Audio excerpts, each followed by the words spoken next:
तो नया टॉपिक है, नया चैप्टर है, वित्तीय नियामक संस्थाएं। ये क्या है या हमको इस चैप्टर में क्या क्या पढ़ना है, हम इसके बारे में इस चैप्टर में बातचीत करेंगे। ठीक है। देखिए, अगर हम आपसे बातचीत करें फाइनेंशियल रेगुलेटरी अथॉरिटी, देखिए तो इसमें हमको 4-5 संस्थाएं पढ़नी। जैसे कौन कौन पढ़ना है? तो एक संस्था है जिसको आप कहते हो RBI, reserve bank of India. हालांकि रिजर्व बैंक ऑफ इंडिया के बारे में आप डिटेल कर चुके हो, तो कुछ समराइज करते हुए और कुछ चीजें जो नहीं पढ़ी होंगी उसको बताते हुए हम आगे बढ़ चलेंगे। फिर एक संस्था है जिसको आप कहते हो SEBI, security and exchange board of India. Share बाजार के रेगुलेशन के संबंध में इसको आप जानते हो। ठीक है। एक आप संस्था पढ़ते हो इरडा,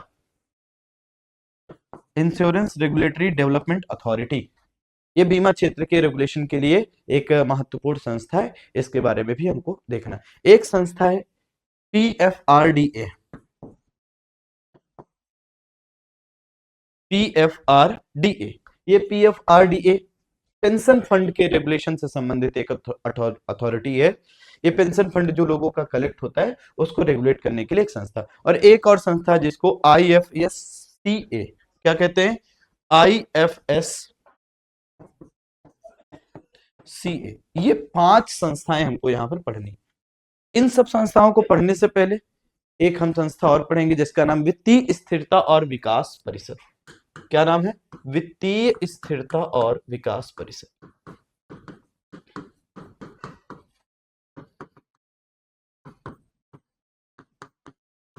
ये हमको एक संस्था पढ़नी है। तो हमारा जो टॉपिक होगा, जो चैप्टर होगा, वो हम इसी संस्था से स्टार्ट करेंगे और फिर एक एक करके हम इन संस्थाओं के बारे में पढ़ लेंगे। ठीक है। तो चलिए हम शुरू करते हैं। सबसे पहले वित्तीय स्थिरता और विकास परिषद के बारे में पढ़ते हैं। ये क्या होती है? तो एक हेडिंग बनाओ, वित्तीय स्थिरता और विकास परिषद। वित्तीय स्थिरता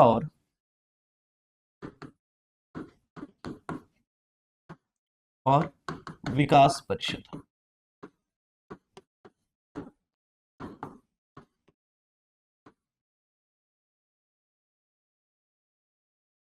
fiscal stability and development council.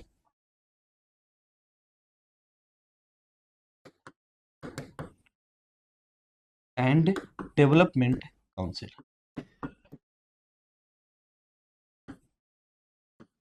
चलिए जान लेते हैं इसके बारे में और फिर हम आगे रिजर्व बैंक ऑफ इंडिया के बारे में पढ़ाई करेंगे कि क्या संस्था है रिजर्व बैंक ऑफ इंडिया। देखिए, अगर हम आपसे बातचीत करें एफएसडीसी, आप इसको शॉर्ट में क्या कहते हो? एफएसडीसी के भी नाम से जानते हो। ठीक है। इस संस्था के बारे में अगर हम आपसे बातचीत करें तो ये एक संस्था है जिसका गठन किया गया था 2010 में और इसका जो संबंध है वो वित्त मंत्रालय से।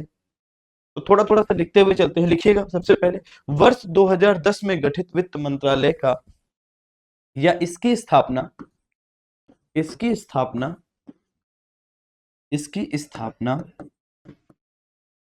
वर्ष 2010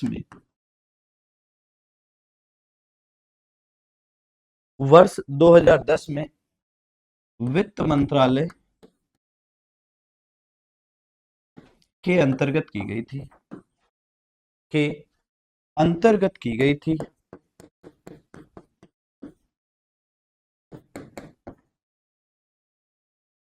के अंतर्गत की गई थी। और अगर हम आपसे बातचीत करें तो एक कैसा संगठन है, तो हम कहेंगे यह एक शीर्ष गैर वैधानिक परिषद है। एक ऐसी परिषद है तो हम कहेंगे यह एक शीर्ष गैर वैधानिक परिषद है।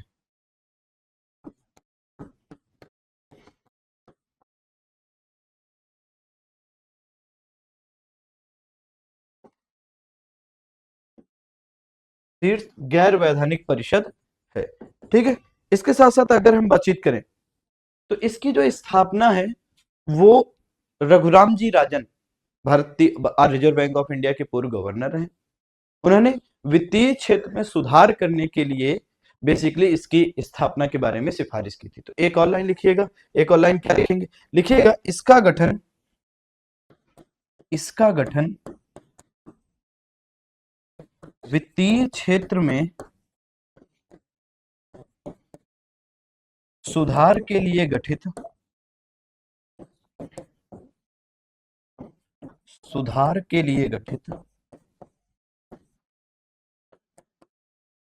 सुधार के लिए गठित रघुराम राजन समिति की सलाह के आधार पर समिति की सलाह के आधार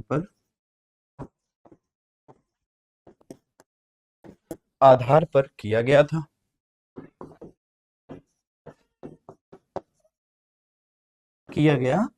तो इसकी स्थापना के बारे में आपको जानकारी मिल गई कि इसकी स्थापना किस समिति की सलाह के आधार पर की गई थी। तो रघुराम जी राजन समिति की सलाह के आधार पर इसकी स्थापना की गई थी। रघुराम राजन समिति की सलाह के आधार पर इसकी स्थापना की गई थी। ठीक, अब हम इसके बारे में बातचीत करते हैं। इसका जो स्ट्रक्चर, इसकी संरचना क्या है। तो अगर हम संरचना के बारे में आपसे बातचीत करें तो संरचना में आप ध्यान से समझिएगा, इसमें एक व्यक्ति होगा जिसको आप अध्यक्ष की संज्ञा देते हो। एक अध्यक्ष होता है। अध्यक्ष कौन होगा? तो अगर हम अध्यक्ष की बातचीत करें तो FSDC physical stability and development council का जो चेयरपर्सन होता है वो कौन होता है? तो हम कहेंगे वो होते हैं वित्त मंत्री जी। वित्त मंत्री जी इसके क्या होते हैं? चेयरपर्सन होते हैं। वित्त मंत्री इसके क्या है? वित्त मंत्री साहब इसके अध्यक्ष। ठीक, फिर अगर हम और बातचीत करें तो इसमें अगर देखोगे, इसमें जो सदस्य होंगे ये तो अध्यक्ष होंगे।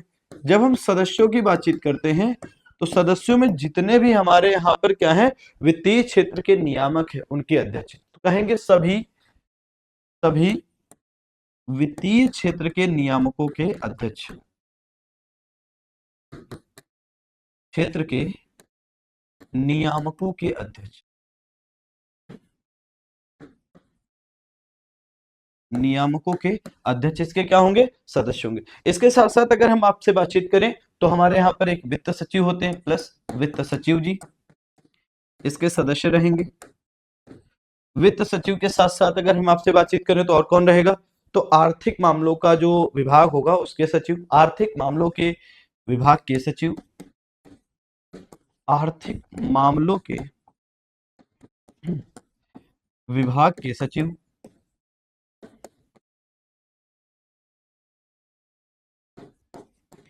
आर्थिक मामलों के विभाग के सचिव इसके क्या रहेंगे? इसके सदस्य रहेंगे। इसके साथ साथ अगर हम आपसे बातचीत करें वित्तीय सेवा जो विभाग है उसके सचिव, वित्तीय सेवा विभाग, वित्तीय सेवा विभाग के सचिव,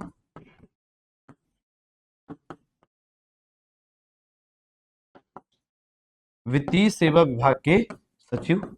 ठीक, और अगर हम इसके बाद बातचीत करें तो इसमें एक और व्यक्ति होगा सदस्य, चीफ इकोनॉमिक एडवाइजर, मुख्य आर्थिक सलाहकार, जो वर्तमान समय में कौन है? तो हम कहेंगे वी अनंत नागेश्वरन जी क्या है इसके वर्तमान समय में कौन है? Chief economic adviser. ठीक, और निर्मला सीतारमण जी क्या है? इसकी अध्यक्ष है। तो ये प्लस का साइन नहीं है, ये एरो है। ठीक है, वित्त मंत्री।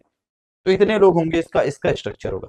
अगर हम आपसे बातचीत करें तो आप देखोगे 2018 में भारत सरकार ने इसको क्या किया? इसका पुनर्संगठन किया या पुनर्गठन किया, और क्या किया? इसमें अन्य विशेषज्ञों को भी शामिल किया। तो अगर पैराग्राफ चेंज करके लिखना है तो एक पैराग्राफ चेंज करके लिखेगा, भारत सरकार के द्वारा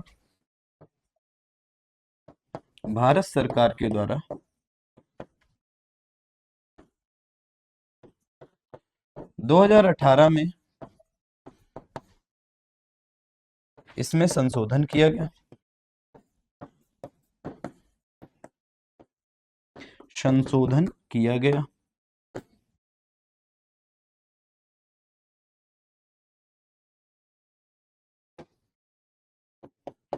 संशोधन किया गया। ठीक, और वो संशोधन क्या था? तो हम आगे नेक्स्ट स्लाइड में बातचीत कर लेते हैं संशोधन के बारे में। तो संशोधन नंबर 1 था कि भैया इसमें क्या किया गया? इसमें केंद्रीय जो राज्य वित्त मंत्री होते हैं, केंद्रीय वित्त राज्य मंत्री हैं, उनको भी शामिल किया गया। फिर अगर हम बातचीत करें इलेक्ट्रॉनिक एवं सूचना प्रौद्योगिकी विभाग के जो सचिव होंगे उनको भी शामिल किया गया। इंसॉल्वेंसी एंड बैंकरप्सी जो बोर्ड ऑफ इंडिया होगा उसके भी क्या होंगे? अध्यक्ष को भी इसमें शामिल किया गया। और अगर हम आपसे बातचीत करें तो केंद्रीय राजस्व जो सचिव होंगे उनको भी इसमें शामिल किया गया। तो संरचना में क्या परिवर्तन किया गया? तो परिवर्तन करके लिखेंगे कि इसमें, अगला पॉइंट लिखिएगा, इसमें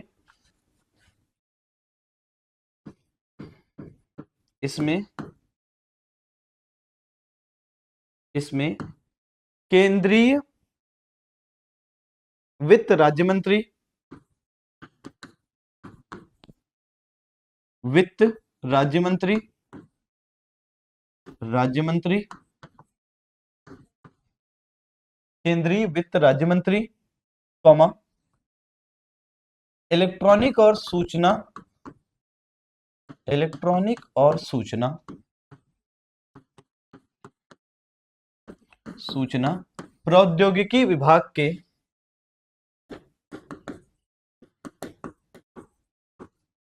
प्रौद्योगिकी विभाग के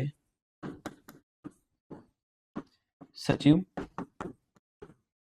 comma, insolvency and bankruptcy board of India के इंसॉल्वेंसी एंड बैंकरप्सी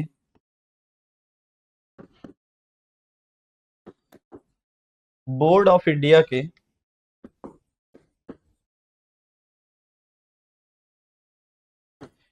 के अध्यक्ष, और कौन, तो हम कहेंगे और शामिल किए गए थे केंद्रीय राजस्व सचिव, केंद्रीय राजस्व सचिव को भी शामिल किया गया, केंद्रीय राजस्व सचिव को भी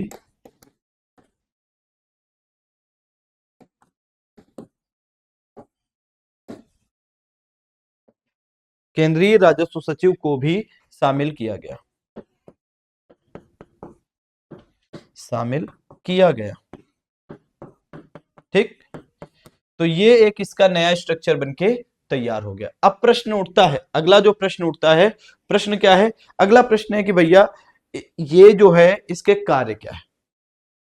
तो इसके कार्य हैं भैया वित्तीय स्थिरता बनाए रखना, मतलब भारत में फाइनेंशियल स्टेबिलिटी बनी रहे, इसके लिए सरकार को समय समय पर क्या देना, सलाह देना, वित्त मंत्रालय को सलाह देना। इसके साथ साथ बातचीत करें, जो अंतर विनियामक जो समन्वय है उसको बढ़ावा देना, जैसे सेबी का समन्वय आरबीआई से, आरबीआई का समन्वय इरडा से, इस तरीके की संस्थाओं से आपस में क्या हो, सामंजस्य बढ़े। और इसके साथ साथ बातचीत करें वित्तीय क्षेत्र को के या वित्तीय क्षेत्र के विकास को बढ़ावा देना। तो एक लाइन और लिखो, इसका मुख्य कार्य fiscal stability and development council का मुख्य कार्य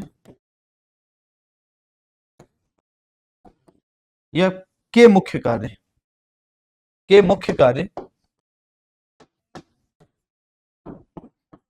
निम्न है या निम्नलिखित है, निम्नलिखित है। क्या क्या है जरा देख लेते हैं। तो पहला तो काम मैंने अभी बताया कि भैया क्या करना है, पहला काम है वित्तीय स्थिरता बनाए रखना, वित्तीय स्थिरता बनाए रखना, बनाए रखना। ठीक, दूसरा काम क्या है, दूसरा कार्य है इसका, वो महत्वपूर्ण कार्य है कि अंतर नियामक समन्वय को बढ़ावा देना, अंतर नियामक समन्वय को बढ़ावा देना,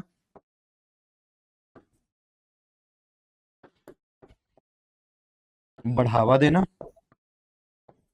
नेक्स्ट के बारे में बातचीत करें तो अगला मुख्य कार्य क्या है, तो अगला है भाई इसका कार्य वित्तीय क्षेत्र के विकास को बढ़ावा देना, वित्तीय क्षेत्र के विकास को बढ़ावा देना,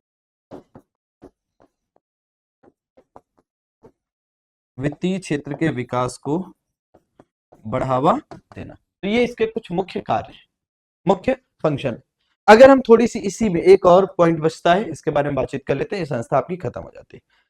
देखिए जो फिस्कल रिस्पॉन्सिबिलिटी या फिस्कल स्टेबिलिटी एंड डेवलपमेंट जो काउंसिल है, फिस्कल स्टेबिलिटी एंड डेवलपमेंट जो काउंसिल है, इसके बारे में अगर हम बातचीत करें तो अगर मान लीजिए कि क्या होता है कि किसी विशिष्ट विषय पर चर्चा होना है, तो ऐसी स्थिति में क्या कर सकता है, तो ऐसी स्थिति में आप देखोगे ये जो काउंसिल है ये अलग अलग क्षेत्रों के विषय विशेषज्ञों को भी बुला सकता है। मतलब एक पॉइंट और लिखो ना कि एफएसडीसी अपनी बैठकों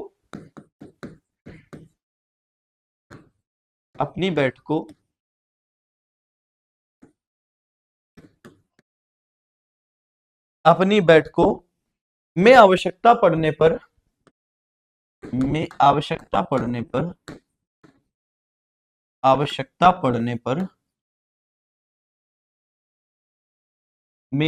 पड़ने पर विषय विशेषज्ञों को भी विशेषज्ञों को भी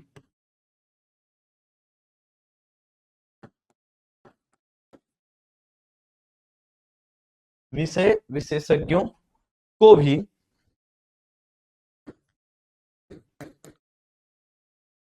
आमंत्रित कर सकता है, आमंत्रित कर सकता है, कर सकता है। और एक और पॉइंट, मान लीजिए क्या होता है कि एफएसडीसी की जो उप समिति होती है इसकी अध्यक्षता आरबीआई के गवर्नर करते हैं। तो अगला पॉइंट और लिख लो, एफएसडीसी की उप समिति की अध्यक्षता,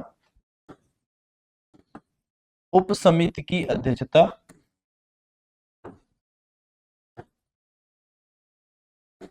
अध्यक्षता आरबीआई के गवर्नर करते हैं,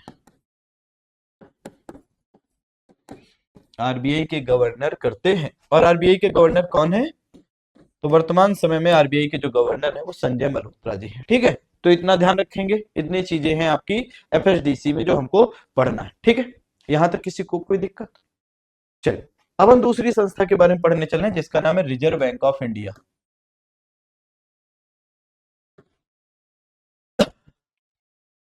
भारतीय रिजर्व बैंक, भारतीय रिजर्व बैंक। हालांकि मैं डिटेल कर चुका हूं, बस समराइज कर दे रहा हूं थोड़ा सा आपको दो लाइन में। देखो 1926 में एक समिति का गठन किया गया जिसका नाम है young Hilton commission, young Hilton commission. और कभी कभी इसे क्या कहते हैं? कभी कभी इसे रॉयल कमीशन भी कहते हैं। क्या कहते हैं? Royal commission, royal commission, royal commission. इस समिति की सलाह के आधार पर या इस आयोग की सलाह के आधार पर भारत में reserve bank of India act पारित किया गया। कब? 1934 में। इस अधिनियम के द्वारा 1 अप्रैल 1935 को आरबीआई की स्थापना की गई। ठीक, जब स्थापना की गई तो स्थापना के समय ये एक निजी स्वामित्व की एक कंपनी थी, निजी स्वामित्व की इकाई थी, निजी स्वामित्व की इकाई थी। और इसका प्राधिकृत पूंजी कितना था? और इसका प्राधिकृत पूंजी, प्राधिकृत पूंजी 5 करोड़ रुपए था। कितना? 5 करोड़ रुपए था, 5 करोड़ रुपए था। एक चीज और ध्यान दीजिएगा, ये जो पूंजी थी ये 100 रुपए के शेयरों में विभाजित थी। अब शेयर मैं बता चुका हूं, पूंजी बाजार जब मैंने पढ़ाया, वित्तीय बाजार पढ़ाया तो मैंने बताया। तो ये क्या थी? 100 रुपए के शेयर में विभाजित थी, शेयर में विभाजित थी। ठीक, अच्छी बात है, कोई दिक्कत वाली बात नहीं। तो अब ध्यान सुनिए, स्थापना के समय इसका मुख्यालय कलकत्ता, जिसे 1937 में परिवर्तित करके कहां कर दिया गया? मुंबई कर दिया। तब से लेकर आज तक आरबीआई का मुख्यालय कहां है? तो तब से लेकर आज तक आरबीआई का मुख्यालय आप देखोगे मुंबई में देखने को मिलेगा। ठीक है, आरबीआई के पहले गवर्नर सर ऑसबॉर्न स्मिथ थे। भारतीय गवर्नर सीडी देशमुख, आर के षणमुखम शेट्टी साहब थे, है ना?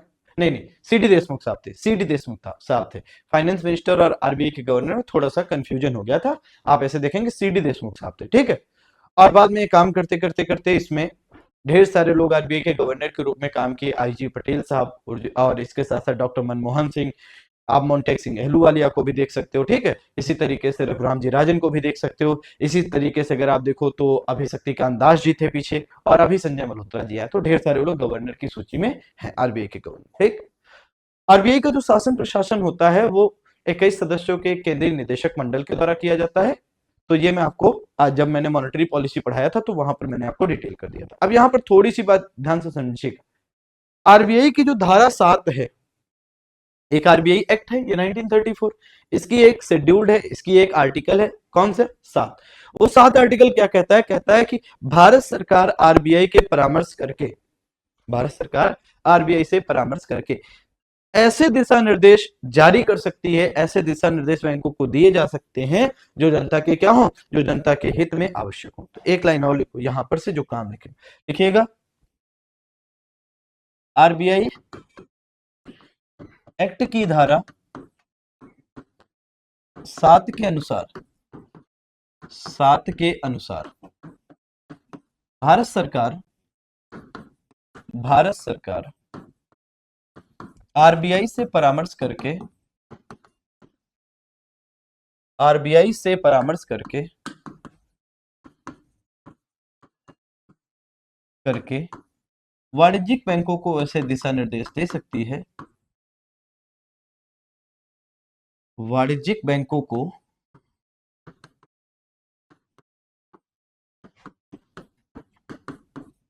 ऐसे दिशा निर्देश दे सकती है,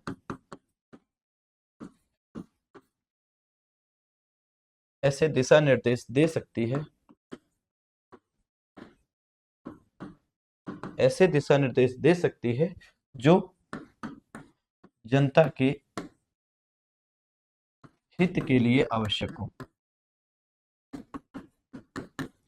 हित के लिए क्या हो, आवश्यक हो, जनता के हित के लिए आवश्यक हो। ठीक, एक ये दूसरे के बारे में बातचीत करें, एक और आर्टिकल है, अगर हम इसी की बातचीत करें तो आप आगे अगला आर्टिकल मैं थोड़े समय के बाद बता दूंगा, लेकिन अभी इसमें इतना ध्यान दीजिएगा कि जनता के हित के लिए क्या कर सकती है सरकार, आरबीआई से परामर्श करके वाणिज्यिक बैंकों को दिशा निर्देश जारी कर सकती है। ठीक है, चलिए इतनी होगी। अब हम आगे बातचीत करने चल रहे हैं।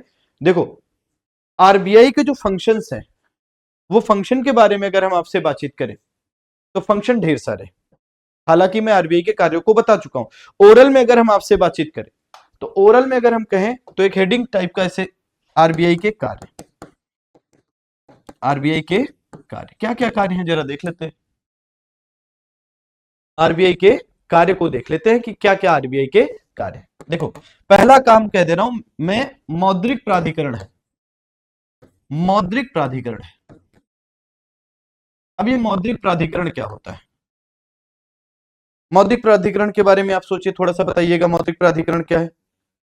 तो मौद्रिक प्राधिकरण के बारे में जब हम आपसे बातचीत करेंगे तो मैं आसान सी भाषा में कहूंगा कि भैया आरबीआई अधिनियम 1934 के अंतर्गत ऐसा कार्य किया जाता है कि भाई आरबीआई मौद्रिक नीतियां बना सकता है। तो मौद्रिक प्राधिकरण का मतलब है मौद्रिक नीतियों के निर्माण करने की जिम्मेदारी। ठीक, ये आपको डिटेल में मॉनेटरी पॉलिसी पढ़ाया है तब बताया। दूसरा दूसरा मैं कह दे रहा हूं मुद्रा प्राधिकरण है। क्या है, मुद्रा प्राधिकरण है। मुद्रा प्राधिकरण का मतलब क्या है, 1 रुपए का नोट छोड़ के और सभी सिक्कों को छोड़कर भारत क्या कर सकता है, या भारतीय रिजर्व बैंक सभी नोटों को जारी कर सकता है, केवल 1 रुपए का नोट और सभी सिक्कों को छोड़कर। ध्यान सुनिएगा मैं क्या बोलूं, मैंने कहा कि भैया 1 रुपए का सिक्का, सॉरी 1 रुपए का नोट और सभी सिक्कों को छोड़कर आरबीआई के द्वारा सभी नोटें जारी की जा सकती है। और नोट जारी करने के लिए आरबीआई कौन सा मेथड इस्तेमाल करता है, तो मिनिमम रिजर्व सिस्टम, न्यूनतम आरक्षित पद्धति, ये भी मैं बता चुका हूं। तीसरा है विदेशी मुद्रा का प्रबंधक व संरक्षण के रूप में कार्य, विदेशी मुद्रा के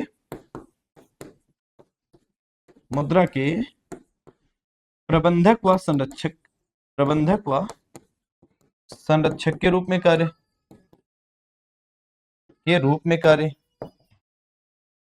इसका मतलब क्या है, देखो एक क्या है, फॉरेन करेंसी मैनेजमेंट एक्ट पारित किया गया 1999 में। एक्ट का नाम क्या है, फॉरेन करेंसी मैनेजमेंट एक्ट। देखो इधर मैं लिख देता हूं, फॉरेन करेंसी मैनेजमेंट एक्ट, ये 1999 का है, भारत में 2000 से इसको लागू किया गया। इस अधिनियम से पहले एक अधिनियम था, एक फॉरेन करेंसी रेगुलेशन एक्ट था, foreign currency regulation act, regulation act, ये 1973 का था और इसे 1974 में भारत में लागू किया गया था। अब थोड़ा सा यहां पर मैं बताना चाहता हूं, 1973 में भारत में विदेशी मुद्रा को रेगुलेट किया जा रहा था, अभी प्रबंधन किया जा रहा, मतलब समझिए अंतर दोनों में बता देते हैं। इस अधिनियम के अंतर्गत, फॉरेन करेंसी रेगुलेशन एक्ट के अंतर्गत अगर आप प्रावधान का उल्लंघन करते हैं, इस अधिनियम में जो भी प्रावधान दिए गए उनका उल्लंघन करते हैं, तो आपको सजा हो सकती है, जेल हो सकती है, नॉन बेलेबल वारंट इशू हो सकता है। आज के टाइम में आपको जेल नहीं होगी, आप पर दीवानी मुकदमा चलेगा, फौजदारी का मामला नहीं बनेगा, इतनी सुविधा हो गई। तो देखिए क्या हुआ, अब देखो स्वतंत्रता के बाद से ही भारत में क्या है, विदेशी मुद्रा का क्राइसिस रहा है। तो विदेशी मुद्रा को हम एक प्रकार से बहुत कठोर मुद्रा के रूप में ट्रीट करते थे, और बहुत कठोर के साथ साथ हम क्या देखते थे, बहुत गर्म मुद्रा है। तो हमको जहां पर कोई चीज अगर इंपोर्ट करनी है और ऐसी स्थिति में लगता था कि नहीं ये इंपोर्ट अनावश्यक है, तो हमारी सरकार मना कर देती थी कि आपको इस चीज का इंपोर्ट नहीं करना, मतलब उस पर ढेर सारा हैवी कस्टम ड्यूटी लगा दिया जाता था और इंपोर्ट को बाधित कर दिया जाता था। हमारे यहाँ पर जिस चीज का इंपोर्ट हम लोग करने का प्रयास करते थे, हमारी सरकार कहती थी आप उसको प्रोड्यूस करो, और पता चले कि उसमें भी फेलियर देखने को मिले। तो हमारे यहाँ पर इसलिए FCRA और FCMA एक्ट लाए गए। तो ये हटा के ये वाला एक्ट लाया गया। इस समय अगर हम बातचीत करें, FCMA एक्ट इस समय कार्य कर रहा है, इस समय संचालित हो। ठीक, आगे की बातचीत करें। अब अगला कार्य हम कहें, ये 3 कार्य हो गए, नेक्स्ट कार्य के बारे में बातचीत करें तो हमारे यहाँ पर क्या है, वित्तीय विनियामक प्रणाली। चौथा कार्य है, आरबीआई क्या करता है, आरबीआई का एक कार्य है वित्तीय विनियामक प्रणाली। वित्तीय विनियामक प्रणाली, इसका मतलब क्या है? इसका मतलब है, अगर आप ध्यान से समझो तो आरबीआई बैंकों का बैंक है। बैंकों का बैंक होने का मतलब क्या है? बैंकों के बैंक होने का मतलब है कि अगर किसी कॉमर्शियल बैंक को पैसा जमा करना है, सरप्लस में पैसा है, तो आरबीआई के पास डिपॉजिट कर सकता है, और किसी बैंक को उधार की आवश्यकता है तो आरबीआई से उधार ले सकता है। बैंकों के संबंध में अगर हम आपसे बातचीत करें, लाइसेंस देने का कार्य, पेमेंट बैंक और स्मॉल फाइनेंस बैंक, चाहे कॉमर्शियल बैंक हो, चाहे फॉरेन बैंक हो, चाहे तो कोऑपरेटिव बैंक हो, इस तरीके की बैंकों के संबंध में क्या है, रेगुलेशन करने का कार्य। मतलब शेड्यूल्ड कॉमर्शियल बैंक हो, या अगर हम आपसे दूसरी बातचीत करें, शेड्यूल्ड कॉमर्शियल बैंक के अंतर्गत चाहे आपकी पब्लिक सेक्टर बैंक हो, चाहे प्राइवेट सेक्टर बैंक हो, चाहे तो रीजनल रूरल बैंक हो, चाहे फॉरेन बैंक हो, चाहे पेमेंट बैंक हो, चाहे स्मॉल फाइनेंस बैंक हो, इन सब बैंकों को क्या करेगा, आरबीआई के द्वारा इन सब बैंकों का रेगुलेशन करने का कार्य किया जाता है। अगले कार्य के बारे में बातचीत करें तो ये बैंकों का बैंक हो गया, वित्तीय विनियामक प्रणाली, और इसी में लिख देंगे इसका एक बैंकों का बैंक है ना, ये हो गया। नेक्स्ट फंक्शन के बारे में बातचीत करें, अगला कार्य क्या है? अगला कार्य है केंद्र एवं राज्य सरकार का बैंकर। केंद्र एवं राज्य सरकार का बैंकर, केंद्र एवं राज्य सरकार का बैंकर। इसका मतलब क्या है? इसका मतलब यह है कि जो आरबीआई है वो केंद्र सरकार को भी बैंक सेवाएं प्रदान करेगा और अलग अलग राज्यों को भी बैंक सेवाएं प्रदान करेगा। मतलब केंद्र सरकार और राज्य सरकारों के खाते होते हैं आरबीआई में, और वो उनसे अपना उधारी और जमा करने का कार्य या इस तरीके की सुविधाएं प्राप्त कर सकती है। अगले कार्य के बारे में बातचीत करें तो सरकार का ऋण प्रबंधन का कार्य, सरकार के ऋण प्रबंधन का कार्य, प्रबंधन का कार्य। तो आपको पता है गवर्नमेंट सिक्योरिटीज के बारे में बताया है हमने, आपको डिटेल किया है। तो जारी आरबीआई करेगी, किसके आदेश पर? केंद्र सरकार के आदेश पर, ट्रेजरी बिल्स के माध्यम से या बेज एंड मीन्स एडवांसेस के माध्यम से। इस तरीके के अलग अलग उपकरण हैं जिनके माध्यम से क्या किया जाता है, जिनके माध्यम से आप अगर देखोगे तो हमारे यहाँ पर एक प्रकार से आप ध्यान से अगर समझोगे तो हमारे यहाँ पर क्या है कि सरकार के ऋण के प्रबंधन का कार्य करती है। ठीक है, अगले फंक्शन के बारे में अगर हम आपसे बातचीत करें तो अगला फंक्शन क्या है, तो अगर हम अगले फंक्शन में देखें तो सरकार आरबीआई की एक जिम्मेदारी है मौद्रिक नीतियों के निर्माण की। हालांकि मैं उसको बता चुका हूं मौद्रिक प्राधिकरण के रूप में। तो ये सारे आरबीआई के क्या हैं, कार्य हैं, आरबीआई के कार्य। और इनको अधिकांश को जो शक्तियां हैं वो किसके अंतर्गत मिलती है इन कार्यों को, तो या तो आरबीआई अधिनियम के अंतर्गत मिलेगी, या तो फिर एक विदेशी मुद्रा के संबंध में जो शक्तियां मिलती है वो फॉरेन करेंसी मैनेजमेंट एक्ट के थ्रू मिलती है। ठीक है, चलिए इतना हो गया। अब हम आगे बातचीत करते हैं एक और संस्था के बारे में, इसी से संबंधित है एक संस्था, वित्तीय क्षेत्र नियामक नियुक्ति खोज समिति। लिखिए, अगली हेडिंग करिएगा, वित्तीय क्षेत्र नियामक, वित्तीय क्षेत्र नियामक नियामक नियुक्ति खोज समिति, नियुक्ति खोज समिति, खोज समिति क्या है जरा देख लेते हैं इसके बारे में।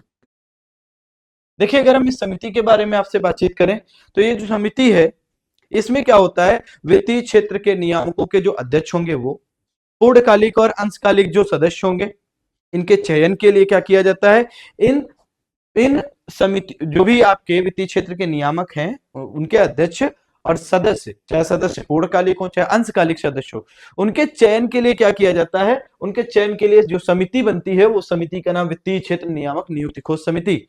और इसी समिति की सलाह के आधार पर उनकी क्या की जाती, नियुक्ति करी जाती। तो एक लाइन में इसको भी लिख लीजिएगा। लिखेंगे क्या, लिखिएगा वित्तीय क्षेत्र के नियामकों, वित्तीय क्षेत्र के नियामकों, नियामकों के अध्यक्ष,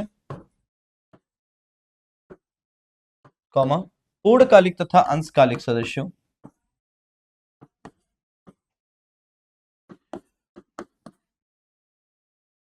अंशकालिक सदस्यों,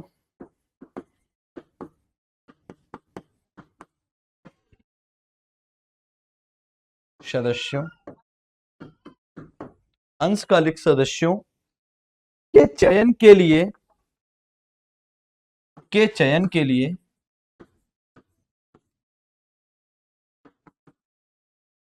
उपयुक्त व्यक्तियों की,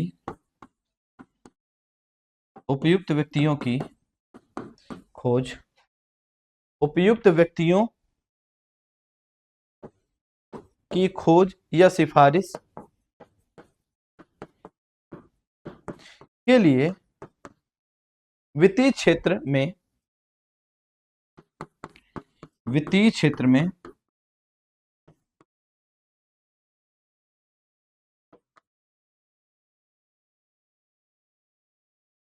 या वित्तीय क्षेत्र नियामक नियुक्ति खोज समिति, नियुक्ति खोज समिति, खोज समिति का गठन किया गया है। समिति, और ये कैसी समिति है, तो हम कहेंगे भैया स्थायी समिति है।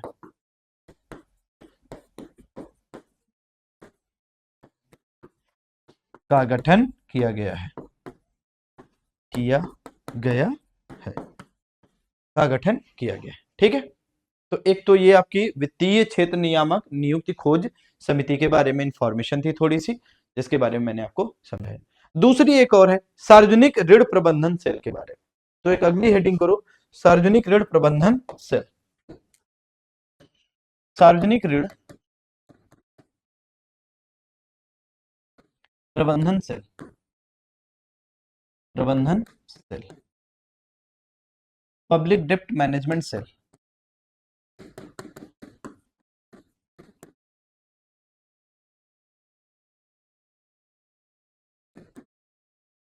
पब्लिक डेप्ट मैनेजमेंट सेल,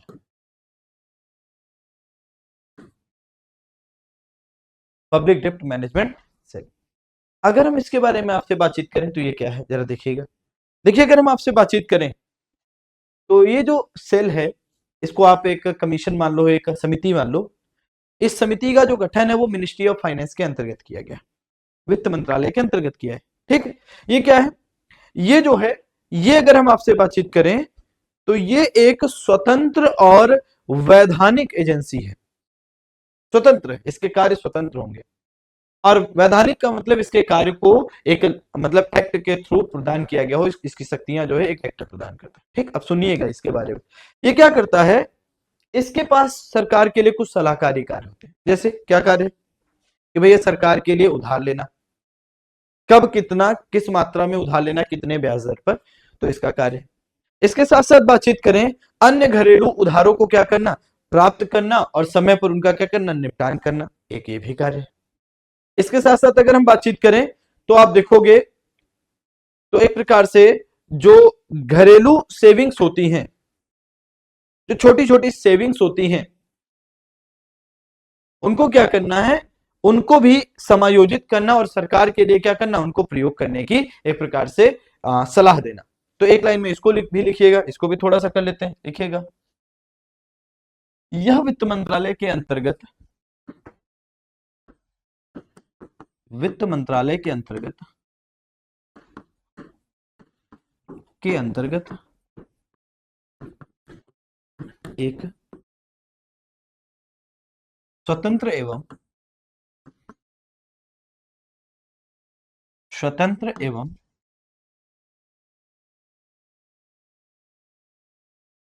लीगल वैधानिक निकाय है, निकाय है। इसका मुख्य कार्य केंद्र सरकार को या केंद्र सरकार के लिए, केंद्र सरकार के लिए, केंद्र सरकार के लिए बाजार से उधार लेना,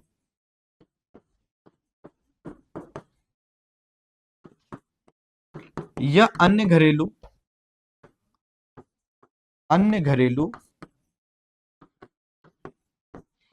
संस्थाओं से उधार लेना।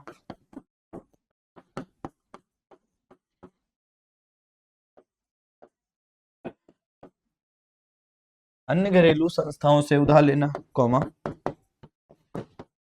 जनता की लघु बचतों को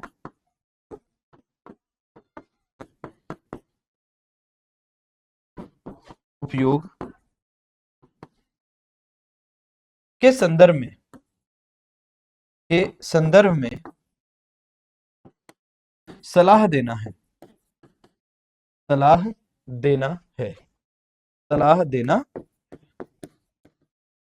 देने का कार्य है इसका। ठीक है, तो ये काम क्या करता है, ये केंद्र सरकार को सलाह देने का कार्य करता है कि आपको कहां से, कब, कैसे, कितनी मात्रा में उधार लेना है, इसके बारे में सलाह कौन देता है, तो हमारा एक संस्थान है जिसको क्या कहते हैं, सार्वजनिक ऋण प्रबंधन सेल कहते हैं। ठीक है, आगे चलते हैं, नेक्स्ट पढ़ते हैं, और अगली हेडिंग करिएगा आरबीआई की सहायक कंपनियां। हेडिंग करिएगा आरबीआई की सहायक कंपनियां।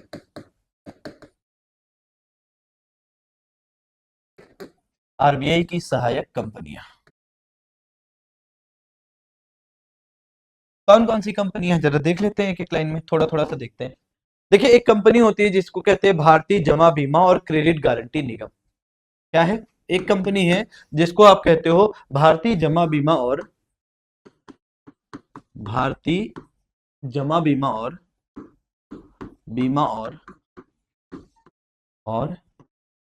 क्रेडिट गारंटी निगम,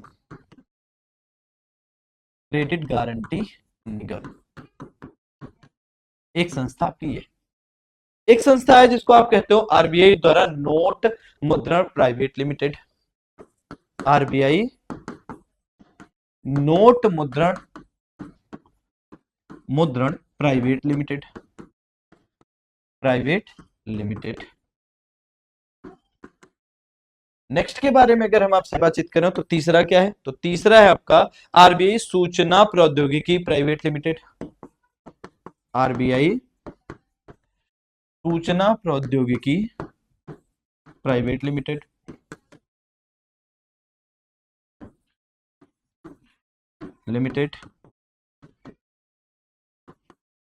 नेक्स्ट के बारे में अगर हम आपसे बातचीत करें, अगला क्या है, 4 नंबर की बातचीत करें तो अगला भारतीय वित्तीय प्रौद्योगिकी और संबद्ध सेवा,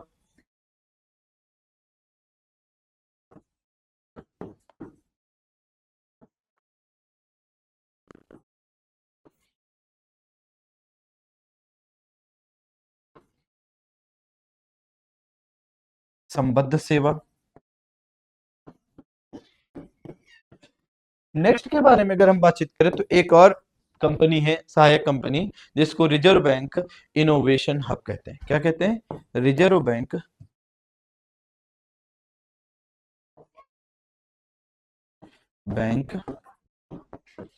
इनोवेशन हब। ये कुछ आरबीआई की क्या है, ये 5 कंपनियां हैं जो आरबीआई की सहायक कंपनियों के रूप में ट्रीट होती है। अगर हम यहां पर थोड़ी सी बातचीत करें, ज्यादा बातचीत नहीं करेंगे, थोड़ी सी बातचीत करेंगे। देखो, पहला भारतीय जमा बीमा और क्रेडिट गारंटी निगम। मान लीजिए किसी बैंक में भारतीय खाता धारकों ने खाता खोल के रखा है और कुछ कुछ पैसा जमा करके रखा, तो ऐसी स्थिति में इस निगम का कार्य होगा उनके जो जमा है उन जमाओं को क्या करना, सिक्योर करने की जिम्मेदारी है। ठीक है, दूसरा आरबीआई नोट मुद्रण प्राइवेट लिमिटेड का कार्य क्या है, आरबीआई नोट मुद्रण प्राइवेट लिमिटेड का काम है कि भैया नोट छापने का कार्य है इसका।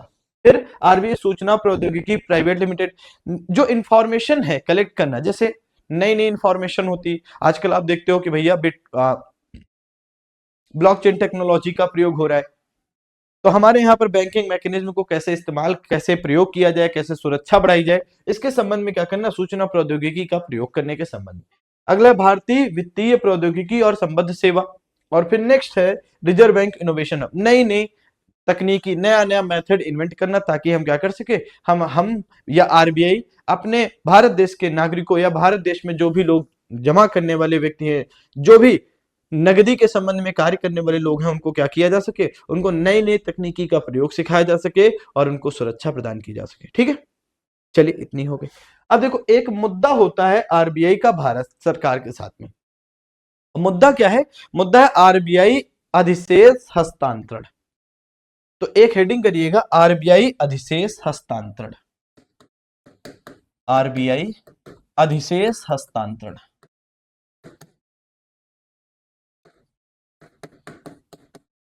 अब देखो यहीं पर एक धारा मैंने 7 बताई थी, अगर आपको याद हो, बताया था ना कि भारत सरकार आरबीआई से परामर्श करके वाणिज्यिक बैंकों को कुछ दिशा निर्देश दे सकती है कि भैया कैसे काम करना है कि जनता का हित सुनिश्चित हो सके। उसी तरीके से यहां पर एक और धारा मैं बताने जा रहा हूं, जिसको कहते हैं आरबीआई की धारा, आरबीआई अधिनियम की धारा 47 ये धारा क्या कहती है, धारा का संबंध है लाभ के आवंटन के संबंध में। देखो आरबीआई लाभ कमाती है, कब कमाती है लाभ, देखो जैसे मान लीजिए कोई कॉमर्शियल बैंक आरबीआई के पास गया और रेपो दर पर उधार लिया, रेपो दर पर उधार लिया तो कुछ तो लाभ मिलेगा ना। आरबीआई ने क्या किया, आरबीआई ने सरकार के लिए उधार का मैनेजमेंट करने का प्रयास किया, सरकारी प्रतिभूतियां जारी की और उसके बिहाफ पर क्या किया, बीच की बार्गेनिंग करी, तो आरबीआई के अपने लाभ होते हैं। अब इसमें एक मुद्दा उठता है, अरुण जेटली के टाइम पर यह मुद्दा ज्यादा प्रचंड था। अरुण जेटली साहब चाहते थे कि आरबीआई अपने लाभ के मैक्सिमम हिस्से को क्या करे, वित्त मंत्रालय को सौंप दे। उस समय का मुद्दा यह था कि जो हमारी पब्लिक सेक्टर बैंक्स थी वो लिक्विडिटी क्राइसिस से जूझ रही थी, तरलता संकट या तरलता जोखिम से जूझ रही थी। उस जोखिम से निपटने के लिए अरुण जेटली साहब मांग रहे थे, लेकिन उस समय हमारे गवर्नर आपके उर्जित पटेल पहले थे, बाद में आपके बाद में आपके गवर्नर हुए शक्तिकांत दास जी। दोनों ने एक हिस्से की बात करी कि नहीं एक हिस्सा ले लीजिए, नहीं तो हमारे दूसरी जो उद्देश्य होते हैं, जैसे महंगाई को कंट्रोल करने के संबंध में या हम कहें कि आर्थिक विकास को संबंध में, हम उन उद्देश्यों को प्राप्त नहीं कर पाएंगे। तो उसी प्रक्रिया में आपने मर्जर पढ़ा, जैसे इलाहाबाद बैंक को इंडियन बैंक में मिला दिया गया, विजया और देना बैंक को मिला दिया गया बैंक ऑफ बड़ौदा में, आपने सुना होगा, आपने पढ़ा होगा इसके बारे में, मैंने बताया भी आपको। तो बैंकों का मर्जर कर दिया गया इसीलिए ताकि लिक्विडाइजेशन हो सके, बैंकों के पास तरलता बढ़ सके। और फिर केंद्र सरकार ने अलग अलग समय पर लगभग लगभग 2 लाख करोड़ रुपए की जो पूंजी है वो पब्लिक सेक्टर बैंक्स में क्या की, एक प्रकार से ट्रांसफर करी, ताकि बैंकों में पूंजी की पर्याप्त मात्रा रहे। अब समझिएगा लाभ हस्तांतरण के संबंध में, तो थोड़ा सा लिखिएगा, पहले लिख लीजिएगा फिर थोड़ा सा समझा, थोड़ा सा लिखिएगा। आरबीआई एक्ट 1934 की धारा 47, आरबीआई एक्ट 1934 की धारा 47 ब्रैकेट में लाभ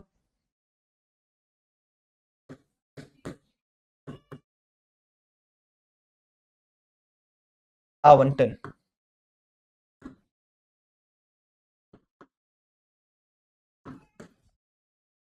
उन्नीस सौ चौंतीस की धारा 47 लाभ आवंटन के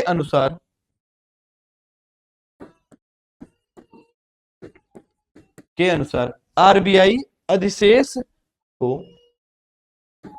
आरबीआई अधिशेष को आरबीआई अधिशेष को भारत सरकार को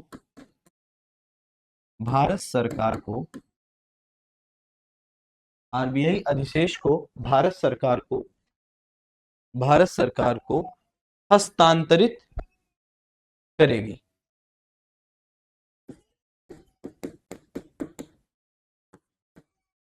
हस्तांतरित करेगी, ये धारा 47 कहती है। ठीक है, अच्छी बात है। अब लेकिन ध्यान से सुनिएगा, आरबीआई का अधिशेष क्या होता है, तो हम कहते हैं आरबीआई की आय और व्यय के बीच का अंतर जो है वो क्या है, आरबीआई का अधिशेष है।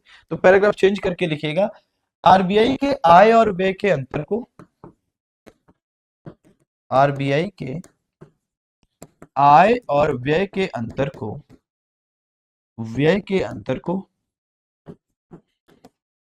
को अधिशेष कहते हैं। अधिशेष कहते हैं। अब प्रश्न उठता है कि सर आय क्या होती है और दूसरा व्यय क्या होता है। दो चीजें, एक है आय और दूसरा क्या है, व्यय क्या है। जरा देख लेते हैं एक एक लाइन में, इसको भी थोड़ा सा समझने का प्रयास करते हैं। देखिए सिंपल सी बात है, आय क्या होगी, तो हम कहेंगे घरेलू और विदेशी प्रतिभूतियों पर जो ब्याज धारण होता है।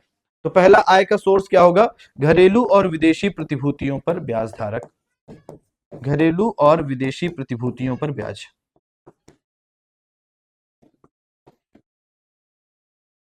प्रतिभूतियों पर ब्याज, ठीक। दूसरा इनकम का सोर्स क्या होगा, तो दूसरा इनकम का सोर्स होता है बैंकों को दिए गए ऋण पर ब्याज, बैंकों को दिए गए ऋण पर ब्याज, ऋण पर ब्याज। नेक्स्ट की बातचीत करें, अगला जो है तीसरा क्या है, तीसरे के बारे में अगर हम आपसे बातचीत करें तो सार्वजनिक ऋण प्रबंधन के लिए प्रबंधन शुल्क, सार्वजनिक ऋण प्रबंधन के लिए, ऋण प्रबंधन के लिए प्रबंधन शुल्क।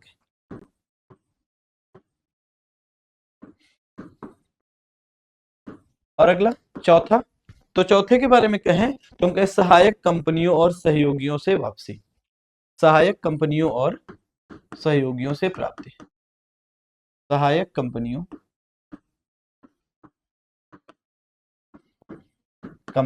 और सहयोगियों से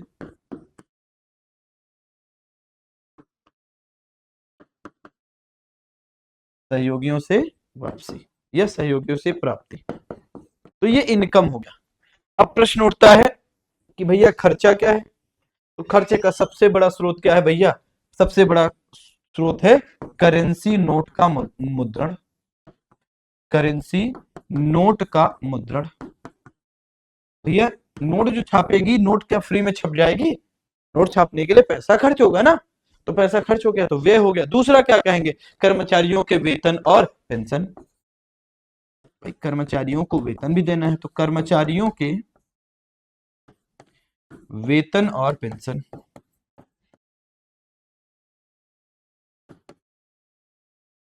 नेक्स्ट के बारे में बातचीत करें, अगला जो है वो कार्यालयों एवं शाखाओं के परिचालन पर व्यय। अगला लिखेंगे कार्यालयों एवं शाखाओं के परिचालन पर व्यय, एवं शाखाओं के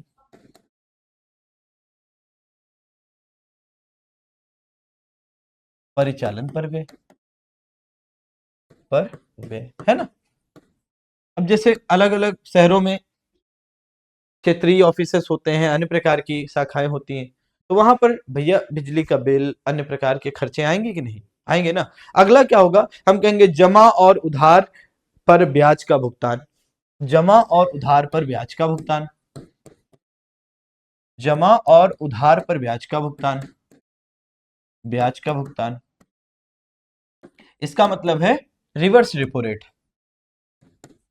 याद करो रिवर्स रेपो रेट हमने आपको समझाया है, रिवर्स रेपो रेट नहीं समझाया कि जब कोई कॉमर्शियल बैंक अपने तरलता अधिक को कहां आरबीआई के पास जमा करता है, या आरबीआई किसी वाणिज्यिक बैंक से उधार प्राप्त करती है, तो रिवर्स रेपो रेट देना पड़ेगा ना, तो ये खर्चा हो गया कि नहीं। और अगले के बारे में बातचीत करें तो अगला क्या है, आकस्मिकताओं के लिए प्रावधान, मतलब जो आकस्मिक कोई समस्या हो जाए तो आकस्मिकताओं के लिए। अब इसका मतलब क्या है, अब जैसे डिमोनेटाइजेशन किया गया था, तो जब डिमोनेटाइजेशन किया गया तो अचानक से आरबीआई पर एक्सपेंडिचर बढ़ा कि नहीं, खर्चा बढ़ गया कि नहीं, क्यों, सोचो ना, नया नोट छापना है, खर्चा अचानक से आकस्मिक हो गया। 8 नवंबर 2016 को 500 और 1000 रुपए के नोट को परिचालन से बाहर कर दिया गया। अब जब परिचालन से बाहर कर दिया गया तो आरबीआई पर खर्चा नहीं बढ़ गया, सोचो। अब हम आपसे बातचीत करने चल रहे हैं आरबीआई की देनदारियों के बारे में, तो अगला एक हेडिंग बनाइएगा, आरबीआई की देनदारियां, आरबीआई की देनदारियां।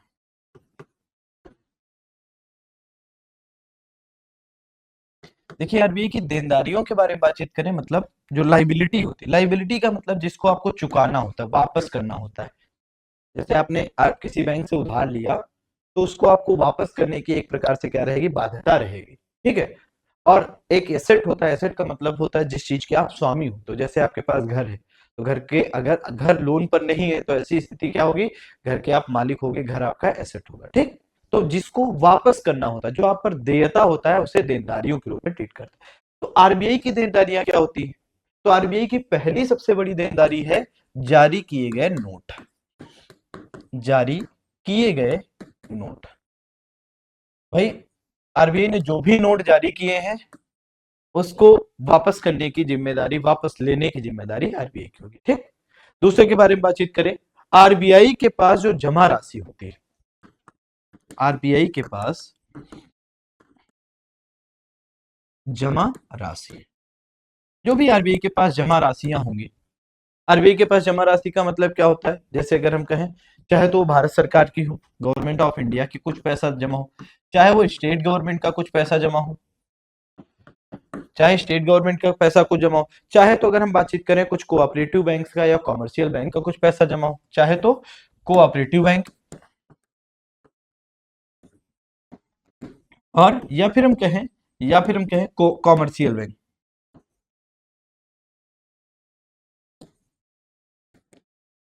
कॉमर्शियल बैंक, इनका कुछ पैसा जो जमा होता है उसको हम क्या कहते हैं, आरबीआई के पास जमा राशि। ठीक। अगला क्या होता है, बाजार स्थिरीकरण योजना के तहत जो भी आरबीआई आय जुटाती है उसको भी देनदारी में रखते हैं। तो लिखिएगा अगला,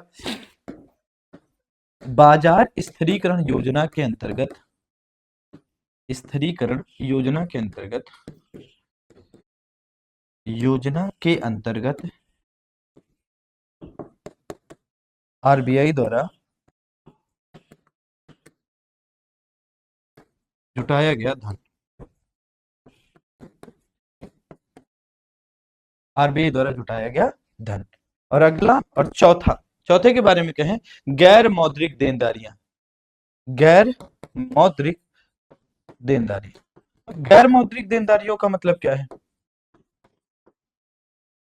गैर मौद्रिक देनदारियां का मतलब अगर आप समझना चाहते हो तो हम आपको कहेंगे, जैसे आरबीआई क्या करती है, मुद्रा और स्वर्ण पुनर्मूल्यांकन करके क्या करता है, खाते में जो पैसा रखता है, स्वर्ण पुनर्मूल्यांकन खाते में जो धन होता है, आकस्मिकता के शेयर जो होते हैं उसके अंतर्गत जो धन होता है, वो सब आरबीआई का देनदारी के अंतर्गत आता है। सब का सब क्या है, लाइबिलिटी है आरबीआई। और देनदारी का मतलब इसको आरबीआई को वापस चुकाना ही चुकाना पड़ेगा, वापस क्या करना पड़ेगा, चुकाना पड़ेगा। ठीक है ना। चलिए, तो ये आरबीआई के बारे में थोड़ी सी इंफॉर्मेशन थी, हमने इसको पढ़ा। अब हम नेक्स्ट इंस्टीट्यूट के बारे में, नेक्स्ट फाइनेंशियल इंस्टीट्यूशन के बारे में पढ़ने जा रहे हैं, जिसका नाम है सेबी। सेबी, इसी को आप कहते हो security and exchange board of India, exchange board of India, भारतीय प्रतिभूति एवं विनियामक बोर्ड, भारतीय प्रतिभूति एवं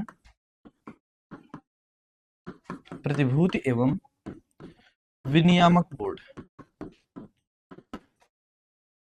विनियामक बोर्ड। जरा देख लेते हैं इसके बारे में ये क्या है। देखो, अगर हम आपसे कहें तो शेयर बाजार को संचालित करने के लिए, भारत में अगर हम कहें तो शेयर बाजार को संचालित करने के लिए इसकी स्थापना 1988 में की गई थी। बाद में सेबी को शक्तियां प्रदान करने के उद्देश्य से एक अधिनियम सेबी एक्ट लाया जाता है 1992 में, और सेबी अधिनियम के द्वारा सेबी को एक सांविधिक या वैधानिक निकाय का दर्जा दिया जाता है। तो एक लाइन थोड़ा सा पैराग्राफ चेंज करके लिख लो, सेबी की स्थापना, सेबी की स्थापना शेयर बाजार के संचालन हेतु,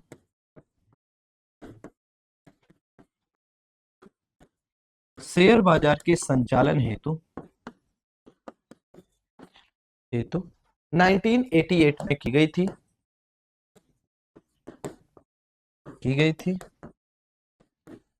जिसे जिसे सेबी अधिनियम या सेबी एक्ट 1992 के द्वारा, 1992 के द्वारा शक्तियां प्रदान की गई, शक्तियां प्रदान की गई और यह एक वैधानिक निकाय बना। वैधानिक निकाय बना।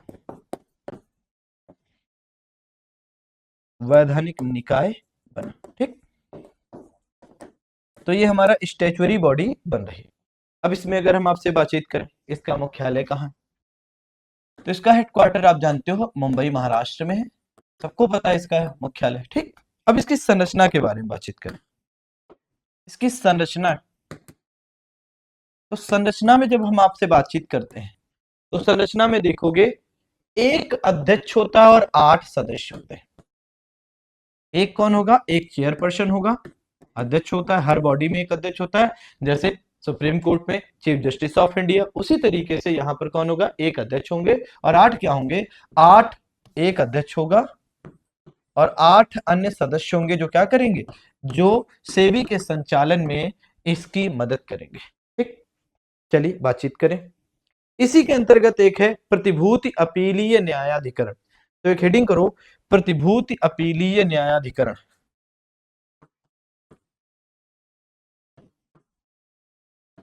अपीलीय न्यायाधिकरण।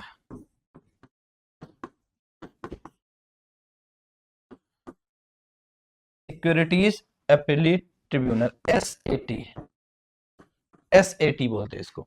चलिए इसके बारे में बातचीत कर लेते हैं। थोड़ा सा पहले नोट करेंगे, फिर इसमें हम अपने साथ में बातचीत करते चलेंगे।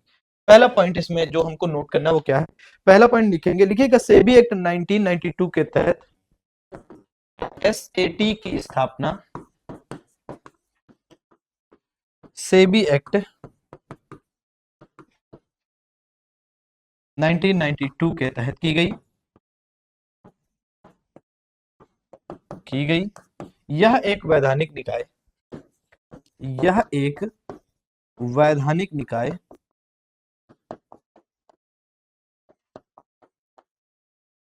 यह एक वैधानिक निकाय है। ये क्या है? Statutory body. ठीक, चलिए आगे देखिए, दूसरी बातचीत करते हैं। दूसरा इसका जो काम है वो pension fund regulatory development authority और इसके साथ साथ insurance regulatory development authority of India. ये दो निकाय है। ये जो निकाय जो भी डिसीजन देते हैं, किसी मुद्दे को लेकर लोग यहां पर पहुंचते हैं, जो डिसीजन देते हैं उन मुद्दों के खिलाफ, मतलब कि दिए गए वर्डिक्ट या जो भी डिसीजन होंगे उन डिसीजन के खिलाफ कहां पर? एसएटी में अपील की जा सकती है। इसीलिए हम कहते हैं पीएफआरडीए और आईआरडीए अधिनियम के तहत सेबी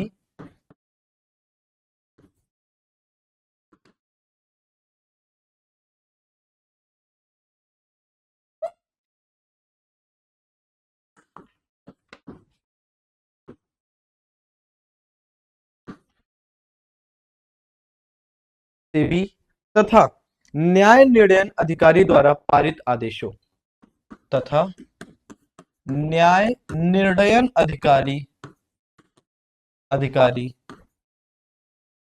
द्वारा पारित निर्णयों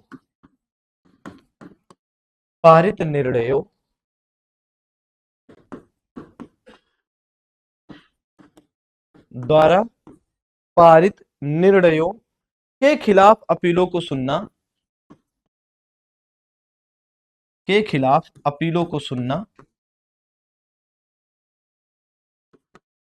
सुनना और न्याय देना।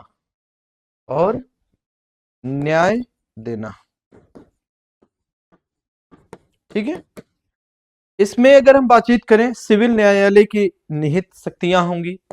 एसएटी में सिविल न्यायालय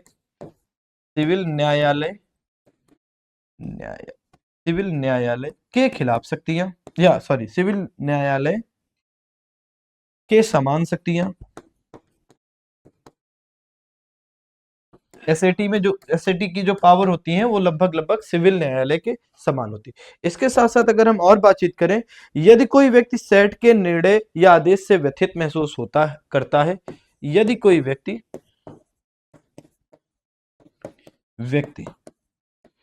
सेट के निर्णय से व्यथित महसूस होता है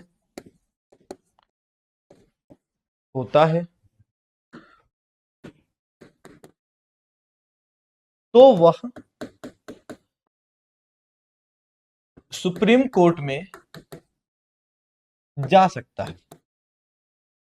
सुप्रीम कोर्ट में क्या कर सकता है? सुप्रीम कोर्ट में वह व्यक्ति जा सकता है और अपने मुद्दे को लेकर वहां पर बातचीत कर सकता है कि हमारा जो भी मुद्दा है, चाहे तो पेंशन से रिलेटेड हो, चाहे इंश्योरेंस कंपनी के रिलेटेड हो, अगर कोई मुद्दा है और सेट में प्रॉपर उसको डिसीजन, एक प्रकार से प्रॉपर उसको न्याय नहीं मिला है, तो ऐसी स्थिति में उसको क्या कर सकता है? तो ऐसी स्थिति में वह व्यक्ति सुप्रीम कोर्ट जा सकता है। ठीक है, चलिए आगे हम बातचीत करते हैं नेक्स्ट के बारे में। तो आगे जो हम है, अगला हम बातचीत करने चल रहे हैं भारत में बीमा व्यवसाय के बारे में, और हम पढ़ते हैं भारत में बीमा व्यवसाय का विकास। तो हेडिंग करो भारत में बीमा व्यवसाय का विकास। भारत में बीमा व्यवसाय का विकास।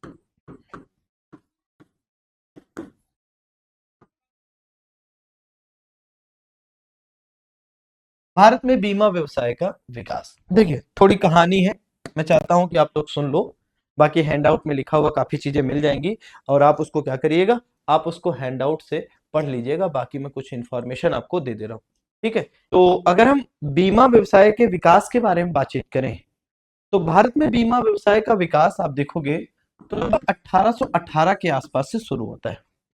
1818 में अगर हम आपसे बातचीत करें तो कोलकाता में एक कंपनी थी और कंपनी का नाम क्या था? ओरिएंटल।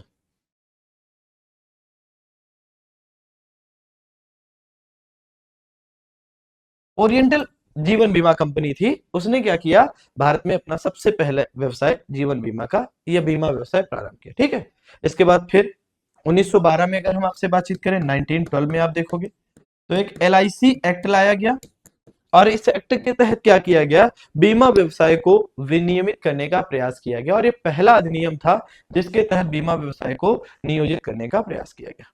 अगली बातचीत करें 1928 के बारे में, थोड़ा सा और डेवलपमेंट आगे हुआ। 1928 में अगर आप देखते हो, भारतीय बीमा कंपनी अधिनियम 1928 सरकार द्वारा जीवन बीमा और गैर जीवन बीमा व्यवसाय के बारे में सांख्यिकी जानकारी एकत्र करने के लिए क्या होता है, एक प्रकार से अधिनियम पारित करते हैं। बीमा, जीवन बीमा और गैर जीवन बीमा के संबंध में जितना भी स्टैटिस्टिकल डाटा है वो सब क्या होगा, एकत्र करने के लिए एक अधिनियम लाया गया 1928 में। ठीक है, जिसका नाम क्या था? भारतीय बीमा कंपनी अधिनियम 1928। भारतीय बीमा कंपनी अधिनियम 1928, 1928। समय थोड़ा सा और बीतता है और हम स्वतंत्र होते हैं। स्वतंत्रता के बाद भारत में 1956 में, 1956 की बात करते हैं। 1956 में आप देखोगे 245 भारतीय एवं विदेशी जो बीमा करता थे और जितनी भी प्राइवेट सोसाइटी जो थी उसका क्या किया गया, केंद्र सरकार द्वारा अधिग्रहण कर लिया गया। 245 एक प्रकार से निजी एंटिटी जितनी भी थी, चाहे वो क्या हो, चाहे वो भारतीय हो चाहे वो विदेशी हो, उनका क्या किया गया, उन यह वो प्राइवेट सोसाइटी हो, उनको क्या किया गया, अधिग्रहण कर लिया गया केंद्र सरकार के द्वारा और इसको क्या किया गया, 1956 में इनका राष्ट्रीयकरण किया गया। ठीक है, 1956 में क्या किया जा रहा है, राष्ट्रीयकरण किया जा रहा है। तो थोड़ा सा इसमें लिखिएगा, क्या लिखना है, लिखिएगा 245 भारतीय एवं विदेशी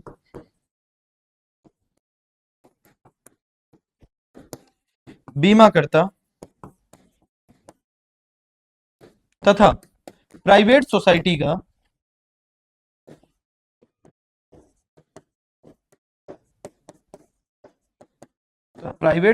का भारत सरकार द्वारा अधिग्रहण किया गया।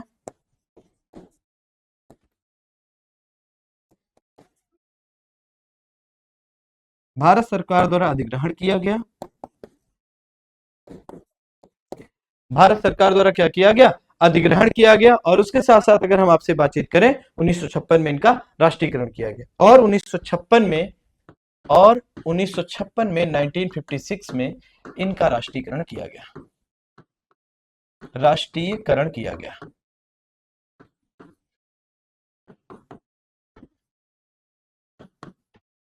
1956 में इनका क्या किया गया, राष्ट्रीयकरण किया गया। ठीक है, चलिए अगले पॉइंट के बारे में बातचीत करते हैं, थोड़ा समय और बीतता है और हम पहुंचते हैं 1972 1972 में।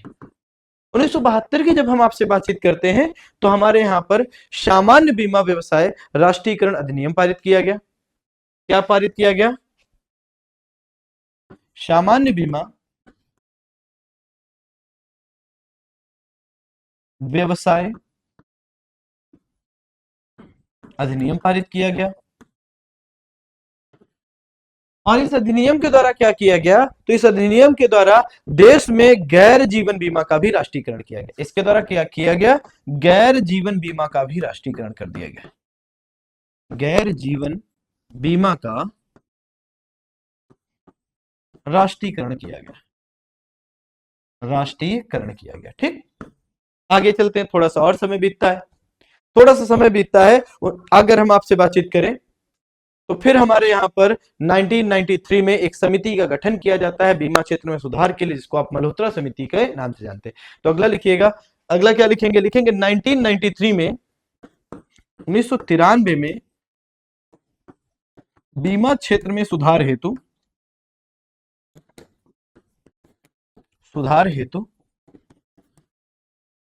मल्होत्रा समिति का गठन किया गया। अभी मल्होत्रा समिति पूछी गई है आपसे, मल्होत्रा समिति का गठन किया गया। ठीक, क्यों? ताकि बीमा क्षेत्र में सुधार के लिए वो सलाह दे सके। ठीक, ये 1993 की बात है।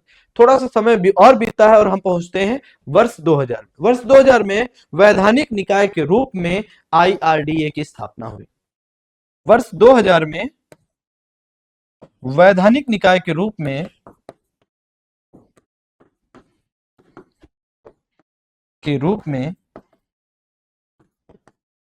IRDA की स्थापना की गई।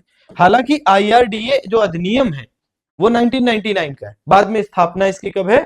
ये 2000 में की गई। थोड़ा सा समय और बीतता है, और समय बीतता है तो वर्ष 2000 में ही बीमा क्षेत्र का उदारीकरण किया गया, जिसमें विदेशी कंपनियों के भी मालिकाना अधिकार की बात करी गई। अगला लिखिएगा, वर्ष 2000 में ही बीमा क्षेत्र की कंपनियों का या बीमा क्षेत्र में उदारीकरण किया गया। उदारीकरण किया गया जिससे विदेशी निवेश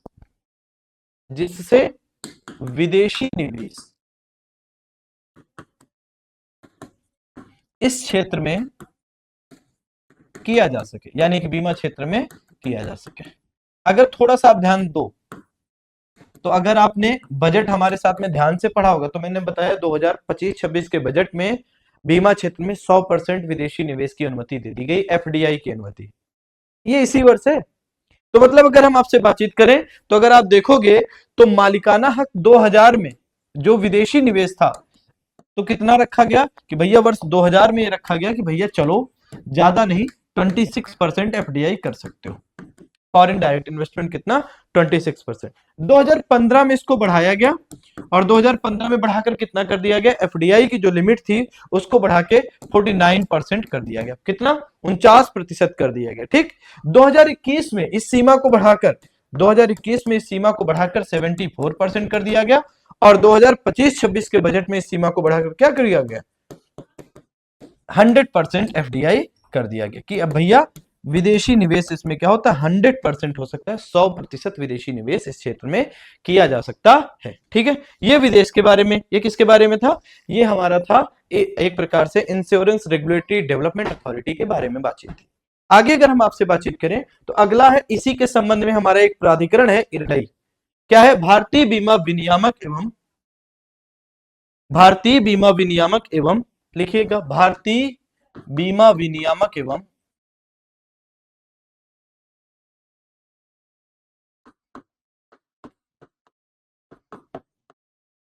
भारतीय बीमा विनियामक एवं भारतीय बीमा विनियामक एवं विकास प्राधिकरण ठीक, अगर हम इसके बारे में आपसे बातचीत करें तो इसको आप क्या कहते हो, insurance regulatory development authority of India. Insurance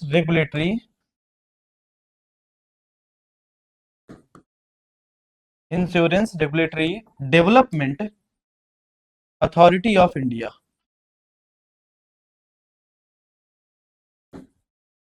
authority of India, आप इसको शॉर्ट में क्या कहते हो, इरडई, IRDAI। ठीक, इसको आप IRDAI के रूप में देखते हो। ठीक है, चलिए हम थोड़ी सी बातचीत इसके बारे में भी कर लेते हैं। देखिए मैंने अभी कहा कि इसकी स्थापना कब की गई, अगर हम आपसे कहें तो इसकी स्थापना जो है, इरडई की स्थापना की गई 1999 में, और इसका हेडक्वार्टर जो है वो कहाँ है, तो इसका मुख्यालय है आपका हैदराबाद में। ठीक, बाकी बातचीत, ये एक वैधानिक एवं स्वायत्त शासी निकाय, कैसा निकाय है, तो हम कहेंगे यह एक वैधानिक एवं स्वायत्त शासी निकाय है। स्वायत्त शासी निकाय है। ठीक, पहली बात तो ये वैधानिक भी है और स्वायत्त शासी है। ठीक है, इसका उद्देश्य क्या है, इसका जो मुख्य उद्देश्य है वो बीमा उद्योग का क्रमबद्ध विनियमन एवं संवर्धन करना। इसका मुख्य उद्देश्य क्या है, तो एक लाइन और लिखो, इसका मुख्य उद्देश्य बीमा व्यवसाय का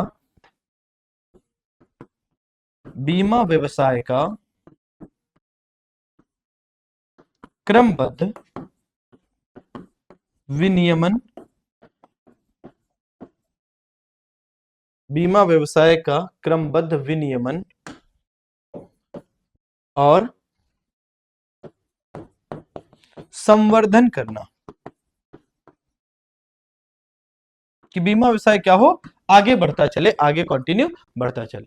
इसके अगर हम सदस्यों के बारे में बातचीत करें तो इसके सदस्यों की नियुक्ति किसके द्वारा की जाती है, तो हम देखेंगे यहां पर इसके सदस्यों की नियुक्ति केंद्र सरकार द्वारा की जाती है। एक लाइन और लिखो, इसके सदस्यों की नियुक्ति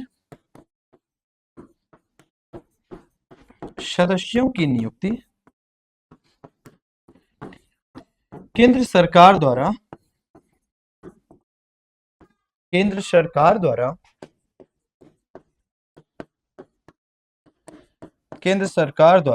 की जाती है।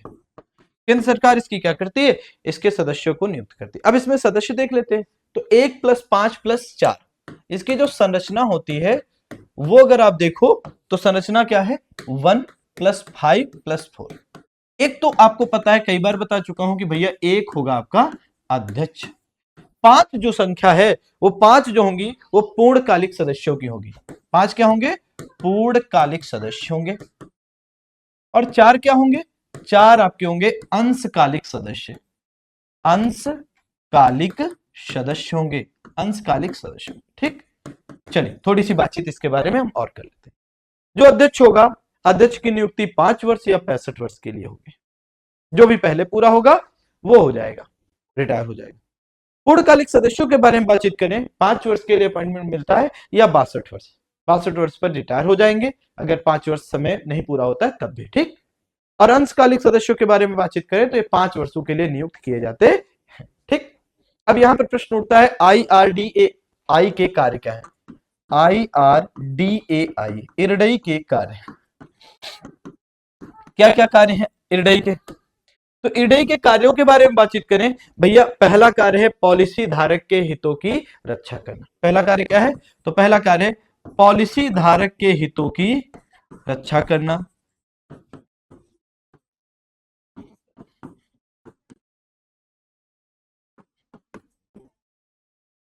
ठीक है, दूसरे कार्य के बारे में अगर हम आपसे बातचीत करें तो दूसरा कार्य क्या है, दूसरा कार्य है बीमा कंपनियों का पंजीयन तथा विनियमन करना। बीमा कंपनियों का पंजीयन तथा विनियमन करना, ठीक है। नेक्स्ट के बारे में अगर हम आपसे बातचीत करें, अगला कार्य क्या है, तो अगला कार्य है बीमा मध्यस्थों की लाइसेंसिंग तथा मानदंड निर्धारित करना। बीमा मध्यस्थों की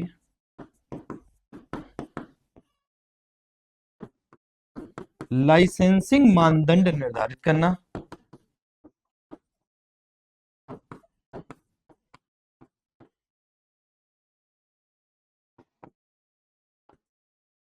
निर्धारित करना। अगले के बारे में बातचीत करें, नेक्स्ट अगला कार्य क्या है, तो अगला कार्य जो है वो क्या है, तो कहेंगे बीमा में व्यवसायिक संगठनों को बढ़ावा देना। बीमा में व्यवसायिक संगठनों को बढ़ावा देना,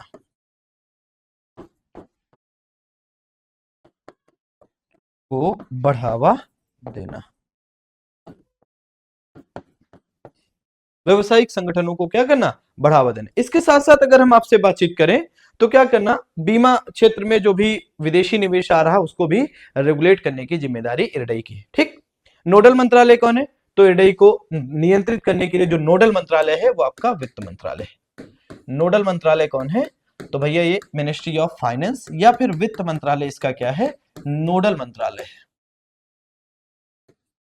ठीक, ये हो गया आपका इरडई के बारे में इंफॉर्मेशन। ठीक है, अब इरडई के अंतर्गत अगर हम बातचीत करें कौन कौन सी संस्थाएं विनियमित की जाती हैं, तो एक लाइन और समझ लीजिए कि इरडई के द्वारा विनियमित संस्थाएं कौन कौन सी संस्थाएं हैं जिनको इरडई के द्वारा क्या किया जाता है, विनियमित किया जाता है। तो अगर हम आपसे बातचीत करें तो कौन कौन सी संस्थाएं, तो पहली तो आप देख लो LIC, नाम सुना होगा, सब लोग जानते होंगे LIC। इसके साथ साथ जनरल इंश्योरेंस कंपनी GIC। इसके साथ साथ अगर हम और बातचीत करें तो और कौन है, पुनर्बीमा कंपनी, बीमा कंपनी। नेक्स्ट के बारे में बातचीत करें, अगली जो कंपनी है उसको आप कहते हो एजेंसी चैनल, एजेंसी चैनल। ठीक, और नेक्स्ट के बारे में बातचीत करें, अगला जो 5 नंबर की संस्थान है उसको बोलते हैं मध्यस्थों में कारपोरेट एजेंट, दलाल एवं तीसरे पक्ष प्रशासक आदि। ठीक है, मतलब मध्यस्थ, ठीक है, एजेंट,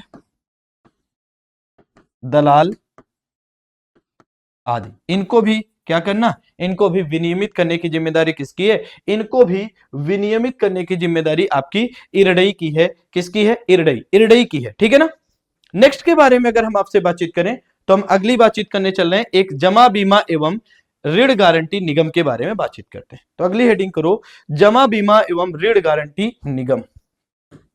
जमा बीमा एवं ऋण गारंटी निगम, ये संस्था जो है जमा बीमा एवं ऋण गारंटी निगम के निगम केवल निगमन नहीं, निगम, ये जो संस्था है इसके बारे में अगर हम आपसे बातचीत करें तो इसको DICGC शॉर्ट में कहते हो। मतलब क्या है, डिपॉजिट इंश्योरेंस। ठीक है, और फिर आगे देखिएगा, डिपॉजिट क्या कहेंगे, insurance and credit guarantee corporation. Deposit insurance and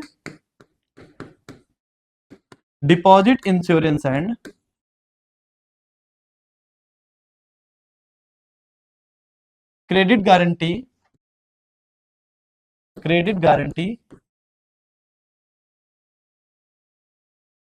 corporation. ठीक है, देखते हैं इसके बारे में थोड़ा सा पढ़ लेते हैं। देखिए, इसकी स्थापना के बारे में बातचीत करें तो इसकी स्थापना जो है वो जमा बीमा निगम 1962 और ऋण गारंटी निगम 1971 के अंतर्गत 1978 में की गई। पहली लाइन लिख लो, लिखिएगा, इसका गठन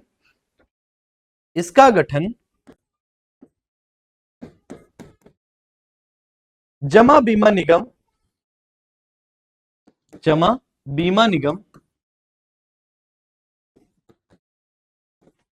1962 तथा ऋण गारंटी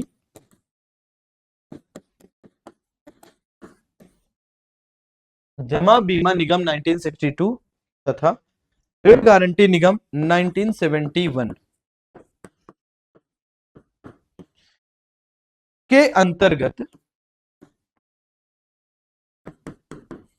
1978 में की गई थी।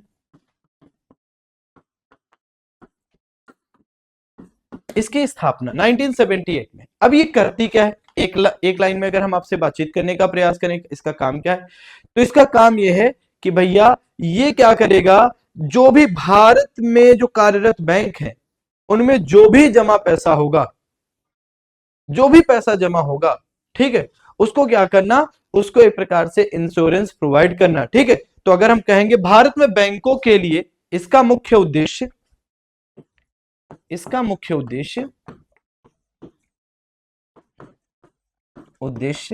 भारत में बैंकों के लिए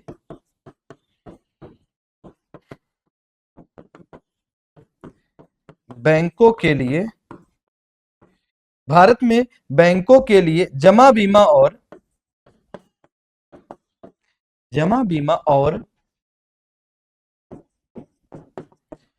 क्रेडिट गारंटी के रूप में कार्य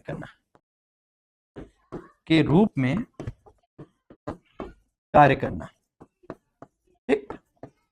अब आपको पता है कि अगर हम इसके बारे में थोड़ी सी और जानकारी दें तो हम कहेंगे इसकी जो स्थापना है वो एक अधिनियम के तहत की गई थी, और अधिनियम क्या था, डिपॉजिट इंश्योरेंस एंड क्रेडिट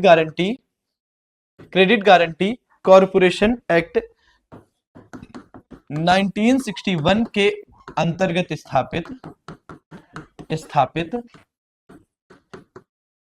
स्थापित एक वैधानिक निकाय कैसा है, लीगल बॉडी, वैधानिक निकाय है। ठीक है, वैधानिक निकाय है। ठीक, इसके साथ साथ अगर हम आपसे बातचीत करें तो इसका शासन कौन करता है, तो हम कहेंगे आरबीआई के द्वारा ये क्या होता है, आरबीआई के द्वारा यह शासित होता है, आरबीआई द्वारा शासित होता है।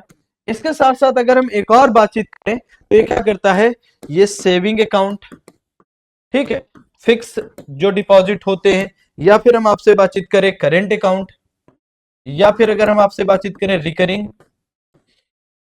रिकरिंग अकाउंट, इसका क्या करता है, इन खातों में जो भी पैसा है या इनको कवर करता है, अकाउंट को कवर करता है, ठीक, कवर करने का कार्य है। ठीक है, चलिए, और ये अगर हम आपसे बातचीत करें इसके अंतर्गत कौन कौन बैंकें कवर हैं, तो आप देखो शेड्यूल्ड कॉमर्शियल बैंक्स कवर हैं, रीजनल रूरल बैंक्स कवर हैं, लोकल एरिया बैंक्स कवर हैं, विदेशी बैंक कवर हैं, सहकारी बैंक कवर हैं, और माइक्रो फाइनेंशियल इंस्टीट्यूशंस कवर हैं, और इसके साथ साथ भुगतान बैंक भी क्या है, इसके अंतर्गत कवर है। तो अगर लिखना है तो एक लाइन लॉ लिखो। इसके अंतर्गत अनुसूचित वाणिज्यिक बैंक है, शेड्यूल्ड कॉमर्शियल बैंक अनुसूचित वाणिज्यिक बैंक है, कॉमा क्षेत्रीय ग्रामीण बैंक है, comma local area bank, comma विदेशी बैंक, कॉमा सहकारी बैंक, कॉमा भुगतान बैंक, कॉमा सूक्ष्म वित्तीय संस्थाओं को कवर किया गया है। ठीक है, इतना हो गया। चले आगे नेक्स्ट की बातचीत करें, और अगली संस्थान के बारे में जो हम बातचीत करने चल रहे हैं, अगला जो संस्थान, एक मिनट रुकना आप। हाँ, अगली जो संस्थान है उसके बारे में हम बातचीत करने जा रहे हैं, पेंशन निधि विनियामक और विकास प्राधिकरण। हेडिंग करो, पेंशन निधि विनियामक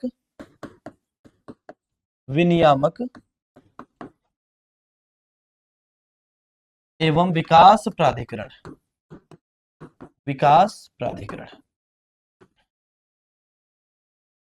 ठीक, तो हम क्या कहेंगे, pension fund regulatory and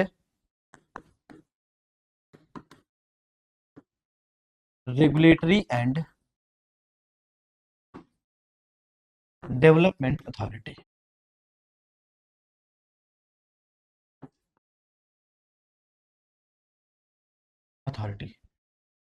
PFRDA। ठीक, PFRDA। चले देख लेते हैं इसके बारे में भी। देखिए, इसके बारे में जब हम आपसे बातचीत करते हैं तो ये क्या है, तो इसकी जो स्थापना है वो की गई है 2005 में। इसकी स्थापना कब की गई है, 2005 में। ठीक, और अगर हम आपसे बातचीत करें तो PFRDA एक्ट 2013 में पारित किया गया, और बाद में इसको वैधानिक निकाय का दर्जा दिया गया। एक और लाइन लिख लो, PFRDA pension fund regulatory development authority act 2013 में पारित किया गया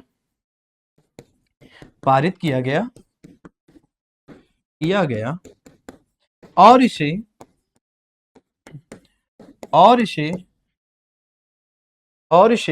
वैधानिक निकाय का दर्जा दिया गया। वैधानिक निकाय का दर्जा दिया गया। ठीक, तो बाद में दर्जा बाद में दिया जाए। जैसे सेबी की स्थापना 1988 में हो रही है और सेबी एक्ट कब पारित हो रहा है? 1992 में। मतलब वैधानिक स्टेटस जो मिला है, स्टेचुअरी बॉडी का स्टेटस मिला है, वो बाद में मिला। अब थोड़ा सा बात समझिएगा। अगर बातचीत करें तो ये जो क्या है, ये भारत में पेंशन क्षेत्र को विनियमित करता है। इसकी स्थापना क्यों की गई? लिखिएगा, इसकी स्थापना पेंशन क्षेत्र को विनियमित करने हेतु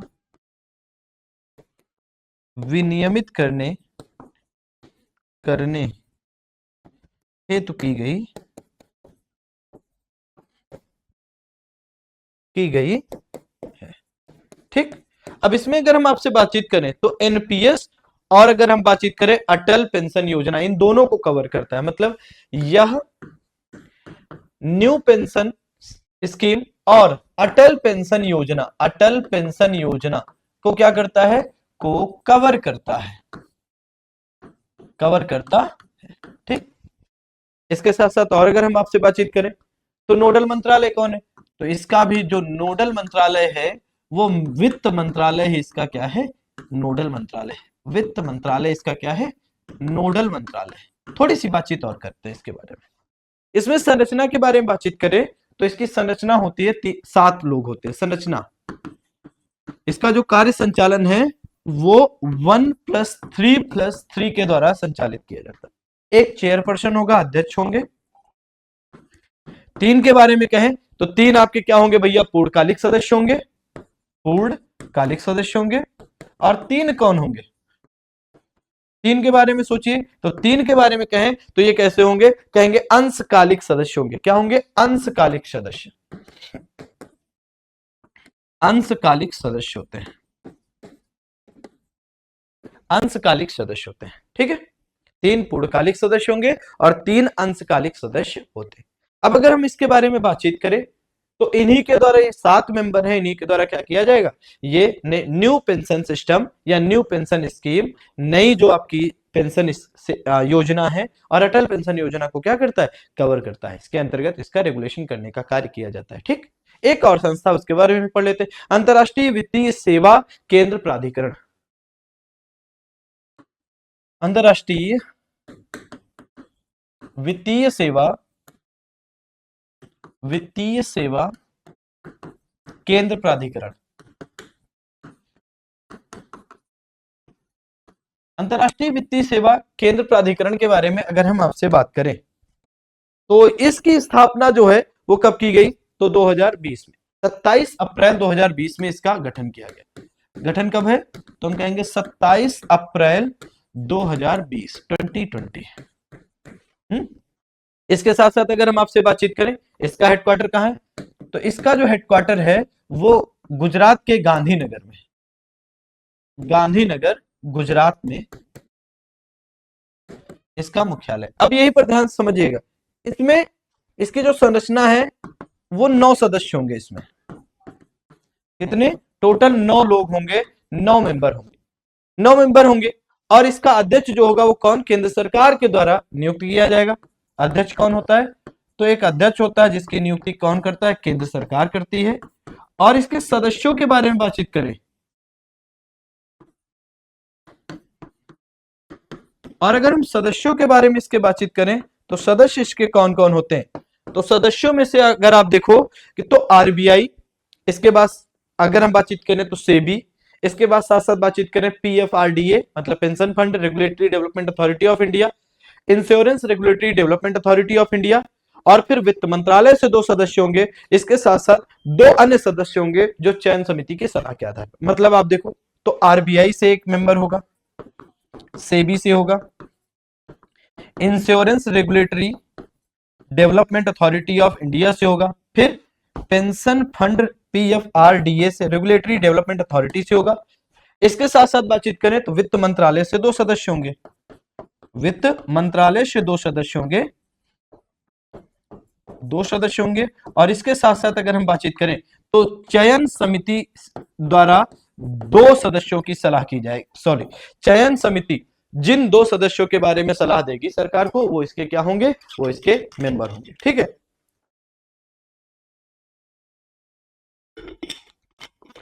तो अगला अगर हम कहें तो एक ही इसी में लिख लीजिए, चयन समिति की सलाह पर,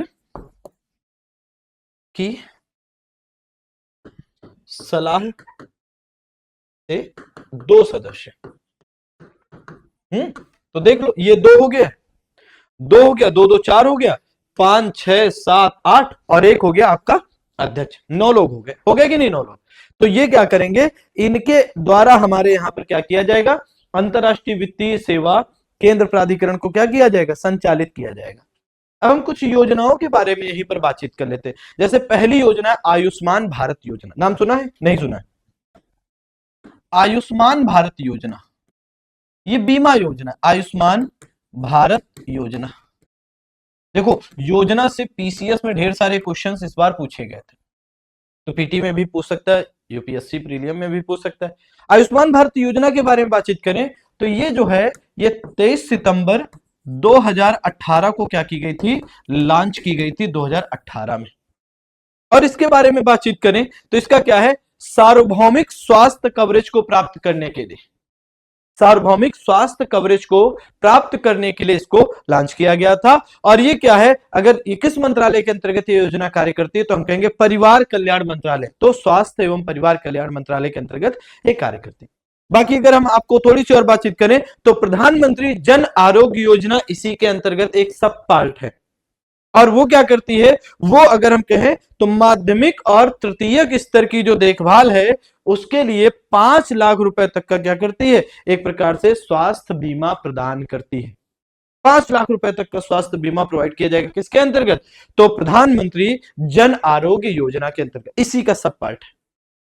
बाकी डिटेल देखो, लिख नहीं रहे, लिखवा नहीं रहे, आपके हैंडआउट में लिखा पड़ा है पूरा, आप उससे एक बार देख लीजिए। एक और योजना, प्रधानमंत्री जीवन ज्योति बीमा योजना,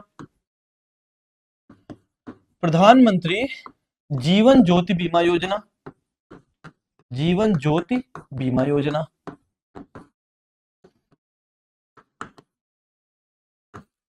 प्रधानमंत्री जीवन ज्योति बीमा योजना, प्रधानमंत्री जीवन ज्योति बीमा योजना के बारे में कहें तो इसे 9 मई 2015 को लॉन्च किया गया था।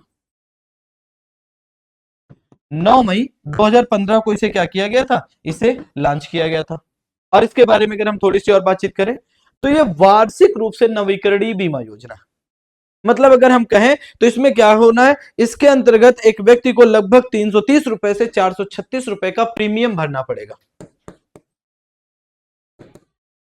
कितना, 330 रुपए से लेकर 436 रुपए का प्रीमियम भरना पड़ेगा।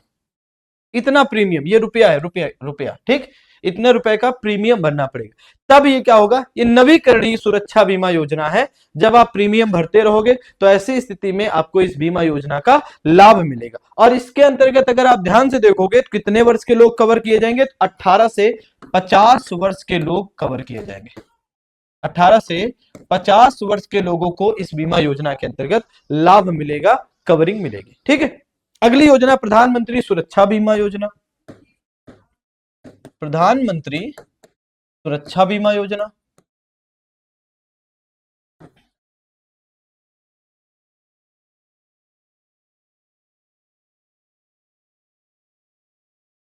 प्रधानमंत्री सुरक्षा बीमा योजना के बारे में बातचीत करें तो प्रधानमंत्री सुरक्षा बीमा योजना 9 मई 2015 को लॉन्च करी गई थी। 9 मई 2015 को लॉन्च की गई थी, ये भी 9 मई 2015 को लॉन्च की गई थी। इसके अंतर्गत क्या किया जाता है, 18 से 70 वर्ष की आयु के लोगों को कवर किया जाता है। और अगर आकस्मिक दुर्घटना होती है, दुर्घटना सड़क में चल रहे थे, गाड़ी से दुर्घटना हो गई, डेथ हो गई, आप डिसेबल्ड हो गए, तो ऐसी स्थिति में ये बीमा योजना क्या करेगी, आपको सिक्योरिटी प्रोवाइड करेगी ताकि विपरीत समय में क्या हो सके, विपरीत समय में आपको लगभग क्या मिल सके, सरकार के द्वारा कुछ सपोर्ट प्रोवाइड किया जा सके ताकि आप बुरे समय से या आपका परिवार बुरे समय से निपट पाए। इसके अंतर्गत बातचीत करें तो 20 रुपए का प्रीमियम क्या किया जाता है, 20 रुपए का प्रीमियम भुगतान किया जाता है। 20 रुपए का प्रीमियम, 20 रुपए के प्रीमियम का क्या किया जाएगा, यहां पर भुगतान किया जाता है। ठीक है, चलिए आगे बातचीत कर रहे हैं। एक प्रधानमंत्री फसल बीमा योजना है, हालांकि मैंने इसको कृषि को पढ़ाते समय पढ़ाया था कि 2016 में लॉन्च की गई थी। इसमें रबी फसल, खरीफ फसल और व्यापारिक फसलों के लिए प्रीमियम भरा जाता है, ताकि जब कोई आकस्मिक स्थिति उत्पन्न हो तो किसानों को क्या किया जा सके, किसानों को इकोनॉमिकली सपोर्ट किया जा सके और उनकी विपरीत स्थिति में भी हालत को बहाल रखा जा सके। ठीक, एक अगली योजना जिसे प्रधानमंत्री वय वंदन योजना कहते हैं। अब प्रधानमंत्री वय वंदन योजना के बारे में बातचीत करें तो इसे वर्ष 2017 में लॉन्च किया गया था। प्रधानमंत्री वय वंदन योजना को 2017 में लॉन्च किया गया था। और अगर हम बातचीत करें तो ये क्या करती है, यह 60 वर्ष या इससे अधिक की आयु के जो बुजुर्ग हैं उनके लिए पेंशन योजना है। इसके अंतर्गत क्या करा जाता है, इसके अंतर्गत अगर हम कहें कि भैया क्या करना है, यह योजना जो है अगर हम कहें तो 65 वर्ष के जो लोग हैं उनके लिए, सॉरी यह जो योजना है वो एक प्रकार से 60 वर्ष के ऊपर की आयु के लोगों को कवर करती है और इस योजना को जीएसटी के दायरे से बाहर रखा गया। इसके अंतर्गत उच्चतम पेंशन, जो मैक्सिमम पेंशन एक व्यक्ति को मिल सकती है बुजुर्ग को, 12,000 और न्यूनतम पेंशन कितनी मिल सकती है, तो हम कहेंगे भैया इस न्यूनतम पेंशन जो हो सकती है वो 1,000 रुपए हो सकती है। ये महीने का है, 12,000 रुपए महीना और 1,000 रुपए महीना मिल सकती। और नोडल एजेंसी कौन है प्रधानमंत्री वय वंदन योजना का, तो LIC। नोडल एजेंसी कौन है, LIC है। ठीक है, और इसके अंतर्गत एक व्यक्ति मैक्सिमम 15 लाख रुपए का निवेश कर सकता है, इससे ज्यादा का निवेश नहीं लिया जाएगा। ठीक है, इसके साथ साथ अगर हम आपसे बातचीत करें तो ढेर सारी और सरकार के द्वारा अलग अलग समयों पर योजनाएं लॉन्च की गई हैं, ताकि हम बीमा क्षेत्र को एक प्रकार से सपोर्ट कर सके, बीमा क्षेत्र को हम प्रमोट कर सके। देखो यहां पर कहने की बात जो थी, देखो हमारा जो चैप्टर है आप देख लो, इस चैप्टर में हमने क्या क्या चीजें पढ़ ली। देखो इसमें जितनी भी चीजें थी वो मैंने सब बता दी, चाहे तो देखो RBI, सेबी, IRDA, चाहे तो पेंशन रेगुलेटरी की बात हो, चाहे इंटरनेशनल फाइनेंशियल स्टेबिलिटी के बारे में बात हो, ये सारी चीजें हमने बातचीत करी। अब इनके कार्य क्या है और इसके साथ साथ कुछ बीमा योजनाओं के बारे में बातचीत किया जो केंद्र सरकार के द्वारा क्या की गई, अलग अलग समय पर संचालित की गई।